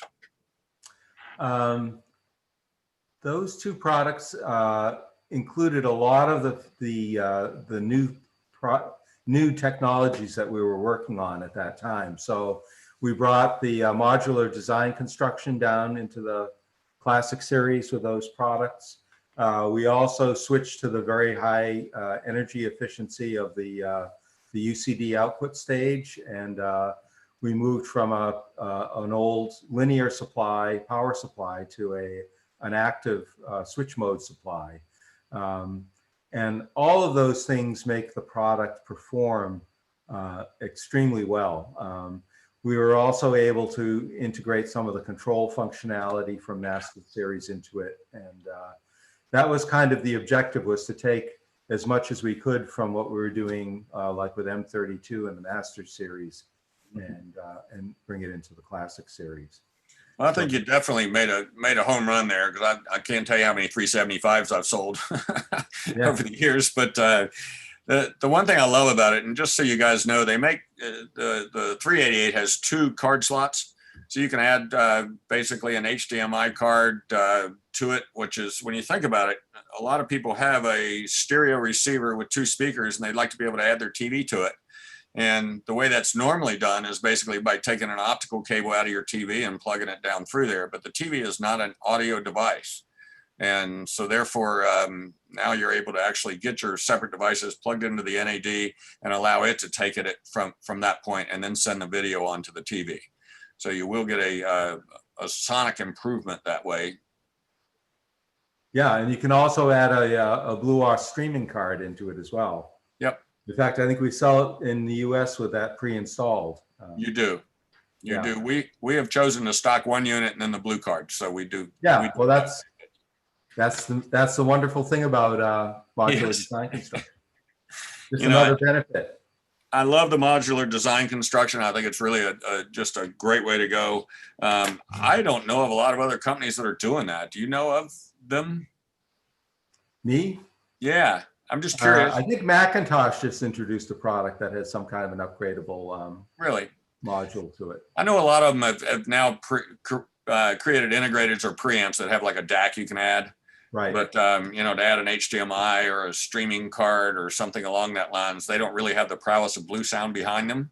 So Right. it really doesn't allow that same connection. So again, just a great move all the way across the board by you guys. Yeah, and we are working on some additional MDC cards. So I can't really talk about them yet, but they'll, you know, that's an active ongoing project. So Teasing us. Y'all see that out there? Teasing us. I need something to talk about next time, Alan. So. Absolutely. Hey, listen, we have, I guess, covered a pretty good breadth of the product and that kind of thing. I'd like to try and get to some of the questions and that kind of thing and kind of see where we go. So let's start there. Are you ready? I'm ready. All right. So Rubiera 58, again, thank you for tuning in. We always get a question from you and I love that. He said, my Node 2i works great. Any chance of a similar product without onboard DAC to output digital signal from NAS or streaming into higher end system that already has DAC? He's already got it. I mean, that unit has digital outputs. Yep. So he can connect the DAC to it. If he wants to go high end, though, we have a product in the Master Series called the M50.2, which is has CD player, CD ripper, 4 terabytes of storage, no DAC. Yep, digital out only. That also has AES EBU output in addition to coax and Toslink. Yep, great product. I've actually Toslink. A lot of people think that Toslink can only go up to 96K, and that's not true. It can go to 190. All of our products go to 192 on optical. That's a common misconception. It is funny when I see a list from a company that says this output does all this, and this output does all this, and this output does all this, and it, quite honestly, it makes it very difficult on us and for the consumer. Yeah. So, one of the things you end up finding is that Rubiera, I guess, in probably following up a little further on that, the DAC inside that unit is not a huge cost in the unit. So a lot of people might be thinking, well, there's a DAC in that's converting digital to analog signals, so I'm paying $350 for that DAC, and that's not really the case because it's the case and the power supply and the analog outs, you know, that do make that, but most of the cost is in kind of other areas of the machine. I would certainly think so. Yeah, but you know, we do we work very hard to get the best performance we can on the Node 2 from the DAC. You do. I mean, I'm amazed. And the new one, the Node 2, we have been upgrading the DAC along with some of the other upgrades. Went from Node 2 to Node 2i. That also the DAC upgrade.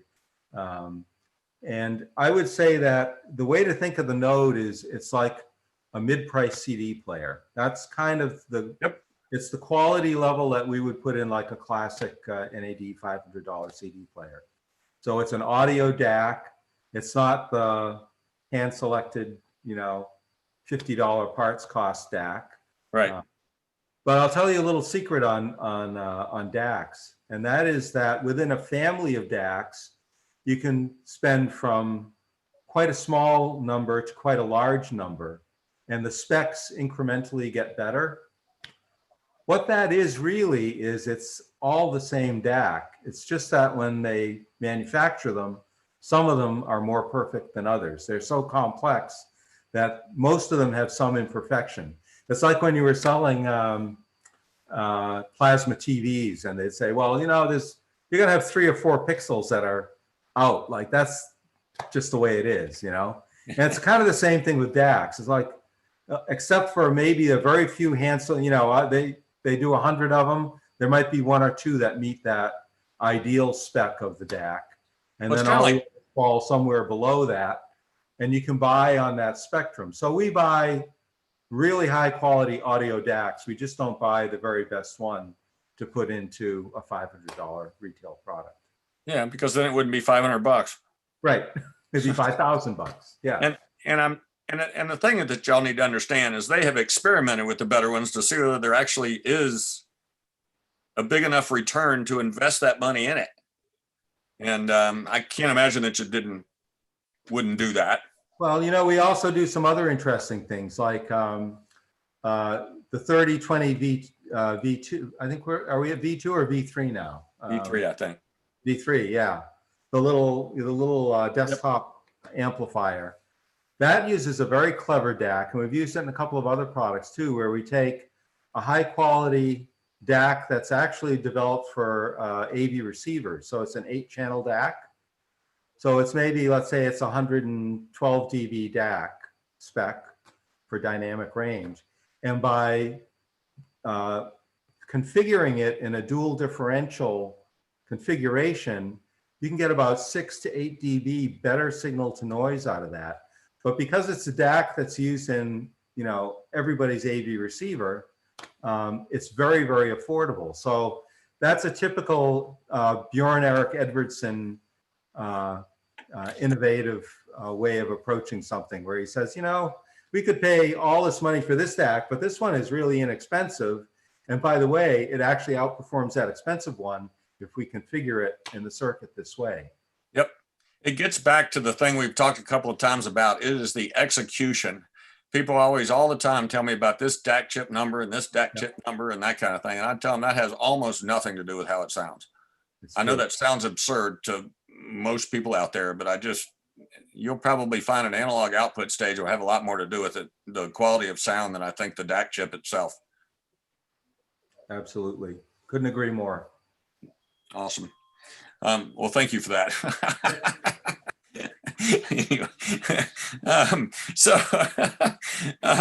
Ruby Air 58, thank you very much for the question. I think that was a pretty thorough answer. All right, Jeff Young, or Jeff Y, I should say. Jeff, I hope you're doing all right out there, man. When will CD players become something NAD no longer makes or sells? When people stop buying them. Yep. And the thing is, you have to remember, it's a worldwide. So it's not just in this country, but also how other countries are doing things. So what would you say, are CD players more popular in other countries than they are here? In any country? Not really. I think, streaming really is coming on strong. But what we have found is that when people, not everyone's into streaming. Like some people say, my CD player broke, I want to get a good one. This is the last one I'm going to get. I want to get a good one. And our sales have, they've never declined. We thought when DVD came out that, we'll do CD players another 2 or 3 years, then DVD will take over. But it's just not the way the cookie crumbled, And the simplicity of CD, it's very familiar, and a lot of people have a lot of CDs. So we kind of hope they buy a vault and rip them all into memory, but a lot of people still like to spin those discs. So as long as we can get the parts, that is one somewhat of an issue, is that, we depend on some of the big Japanese suppliers for the lasers and stuff. We don't manufacture those in-house. And those aren't used as much, so. Yep. Yeah, y'all did something that I wish would have been on CD players, like at the beginning, when you had the big play knob. The thing sticks out, because all we're all doing is trying to figure out where is that play button. Right. And as we've gotten older, our eyes don't see it as easy and that kind of thing. But I'm telling you, that is, I've sold more of those CD players because of that. Yeah, and it's really easy you can flip ahead on tracks, right? You just spin it to the track you want. Yeah. No, it's just great stuff. Great design. Great design. Thank you, Jeff. Jeff Young, for the question. That'll get you answered. Pretty basic. When they stop buying them. So buy a CD player, will you? Yes, so that we can keep them around. I expect a call. I expect a call from you after the show. Jeff C, how are you, Jeff? Loving my new M33. Can you give any time frame for Roon Ready certification to come through? It currently shows as uncertified in Roon. Yeah, well, I mean, we're working with Roon on that, and they have recently, several times they've tried to sort of cut off uncertified products because they want the products to do to comply with, you know, all of the things that they do. So I don't, to be honest, I'm not close enough to it right now. I don't know if where the holdup is, but it will be certified. That's all I can say. And I believe it functions currently in that regard. So it's just because it's a new product that it isn't certified yet. There's nothing that we do differently in the M33 than we do on the M10, which is certified, for example. So okay. Because one of the things I think Rune now, because they have so many manufacturers coming on board that, you know, they're kind of maybe backlogged or that kind of thing as well. I don't know that as a fact. I'm just speculating. So, well, it all takes time, you know, it's, yep. but we've been working with Rune really since the beginning. So, well, and like you say, you have to make sure that one technology is working with another technology. And so there is, you know, that's a lot of software going on there. yeah, and another thing a lot of people don't realize is that every time that Apple or Android upgrades their operating system, we have to scramble to, you know, adapt it. Like everything is constantly changing, and it's just a really good thing that we can do updates over the air so that people don't have to carry their box into your shop every time Apple sneezes. Well, it is amazing how fast sometimes things can change. One of the reasons I have albums in my house, if it all fails, I know I can play an album. It'll come back to life at some point. And I rarely, again, have anything like that goes on. I do love my albums, but, you know, the digital world, I tell everybody I'm an analog guy in a digital world. So I have Chris here at the store that takes care of making sure my phone stays alive so that I can at least communicate with people, and I'm thankful for him for that. All right, so let's see. Jeff C., thank you for the question, and if I get any more news from them, I will let you know on the Rune Ready thing, okay? SED, question from you, says, going forward, how do you see the non-opening of theaters around the country impacting your business? Wow, that's an interesting question. Yep. Well, I think there are people that are investing in their home theaters and their home stereo systems right now. Yep. For that reason, you know, even if the theaters were open, would you want to go? You know, a lot of people have issues that would prevent them from going into a closed space like that. So yeah, I think it's good for our business right now. But I think, you know, there's nothing quite like going out for the night, you know, going to a theater and seeing a movie with other people. That's certainly enjoyable. I don't think the theaters will go away, but I wouldn't want to be in the theater business right now. I wouldn't either. I'm happy I'm in the theater business I'm in. Right. But I feel I have so many feelings for all the folks that, you know, and all of it's entertainment, just about entertainment and traveling. Of course, the movie industry is responding by releasing movies on streaming first. Yep. Before the theater. So. Well, otherwise there is no release. Right. Yes. So anyway, the whole theater these days is pretty darn good. I mean, it's not far from a theatrical experience. Yep. Absolutely. As a matter of fact, if you want to check that out, we've got a nice Atmos theater down here, and we'd love to play it for you. So it's a 7.2.4 system, and really sounds spectacular. I was actually in it the other day and enjoying a couple of clips on our Kaleidoscope movie server, which I think is probably the greatest movie device ever invented. Absolutely. And if y'all want to see that in action, come on down. It's really, really cool. Okay, let's see. Thank you again for the question. I appreciate it. It's a great question. I will tell you that, you know, there are folks that are doing a lot of upgrades at home. We've certainly seen that. Our business is up for the year. We've been very blessed and fortunate. But I will tell you, we've also worked very hard for it. So this has not been an easy time for us by any means. Rob T, another question. Any plans to natively support other popular streaming services like Pandora or SiriusXM? I know that we have been working with them. I don't know what the, I mean, I don't have a timeline for that. We've got just about everybody else. So, Again, we want to be agnostic on that. It's not because we don't like them or something. It's just working with them to integrate. And they've been through a lot of evolution in their own service. So Pandora became part of XM, and a lot of you may find this unusual, but a lot of these companies don't really have a lot of resources to work with third parties like us. So it depends on how they handle it as well. So, right. Because I know that you have to have their engineers ready to take care of you in that regard, and they have to have time slots available to be able to make that happen. And sometimes yeah, and they need a program. They need a program to make that happen because there's a lot of intellectual property that's incorporated in that. So everybody's got a slightly different approach to it. Yep. Awesome. Great question, Rob T. And shall we say, I used to really want Pandora, but I've learned with some of the other places, they now have such great playlists and that kind of thing. And, we'll tell you, I use Roon now, and Roon has radio, which is kind of like Pandora, but in high res form. It's something I'd love to see y'all get on your Bluesound app as well. But I realize what a monstrous project that is as well. So I'll stop there. Rob T, got another question for you. Any chance of a trade-up program for the MDC module to a 2i?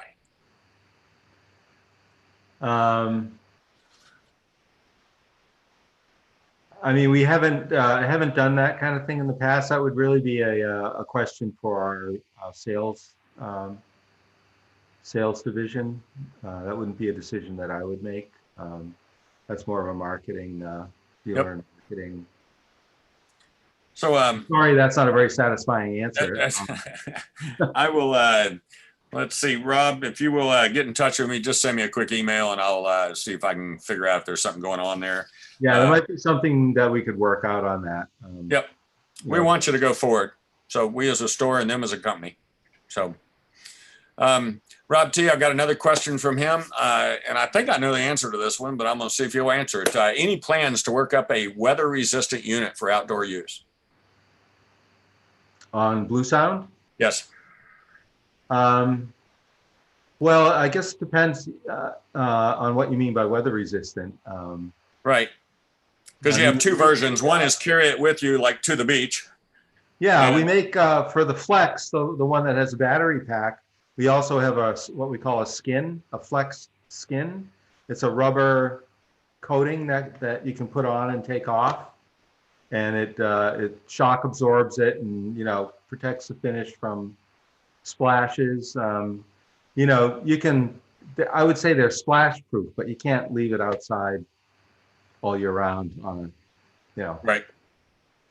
But I know Gord Simmons, our CEO, he has a Pulse 2i on his screen porch, and he just leaves it out there all the time.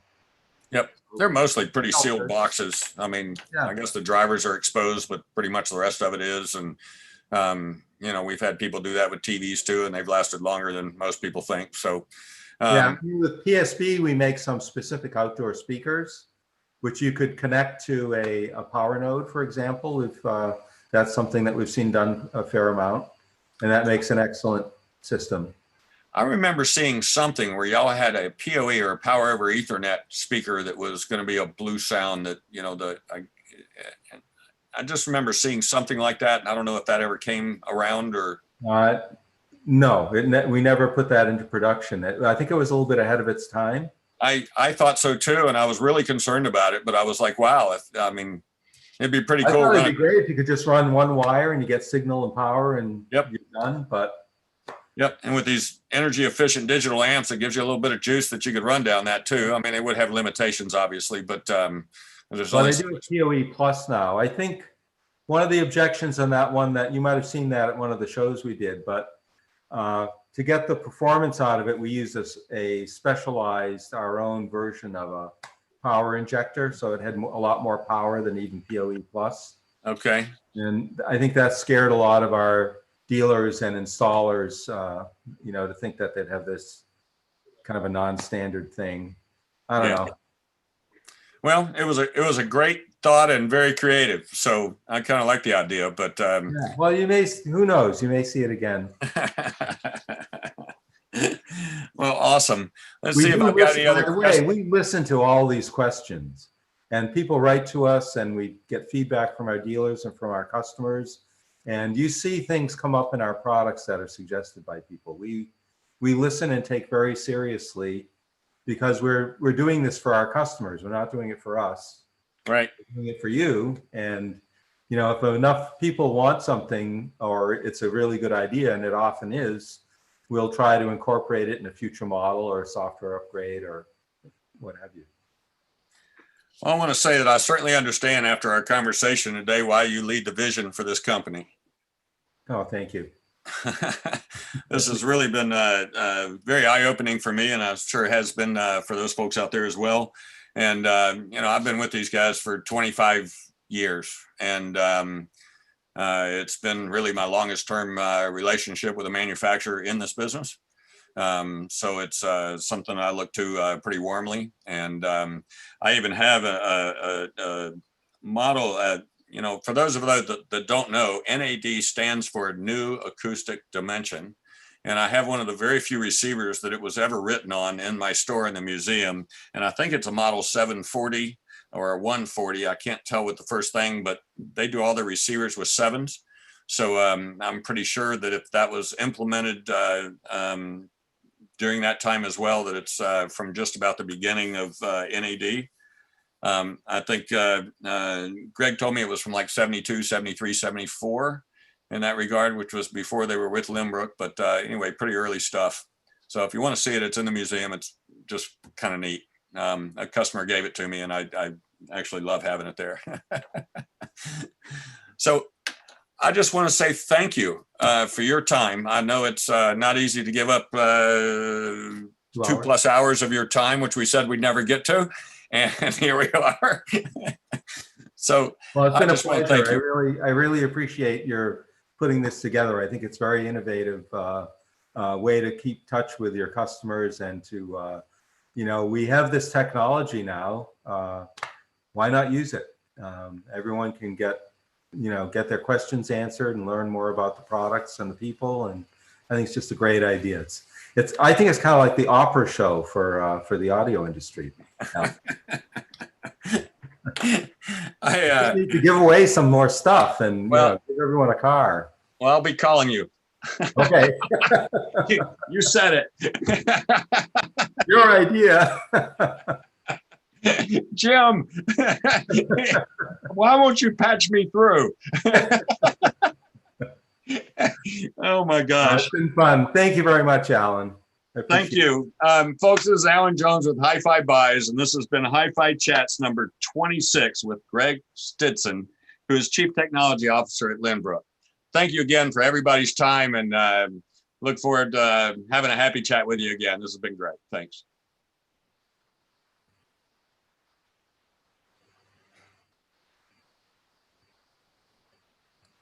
This is that strange second or two I was.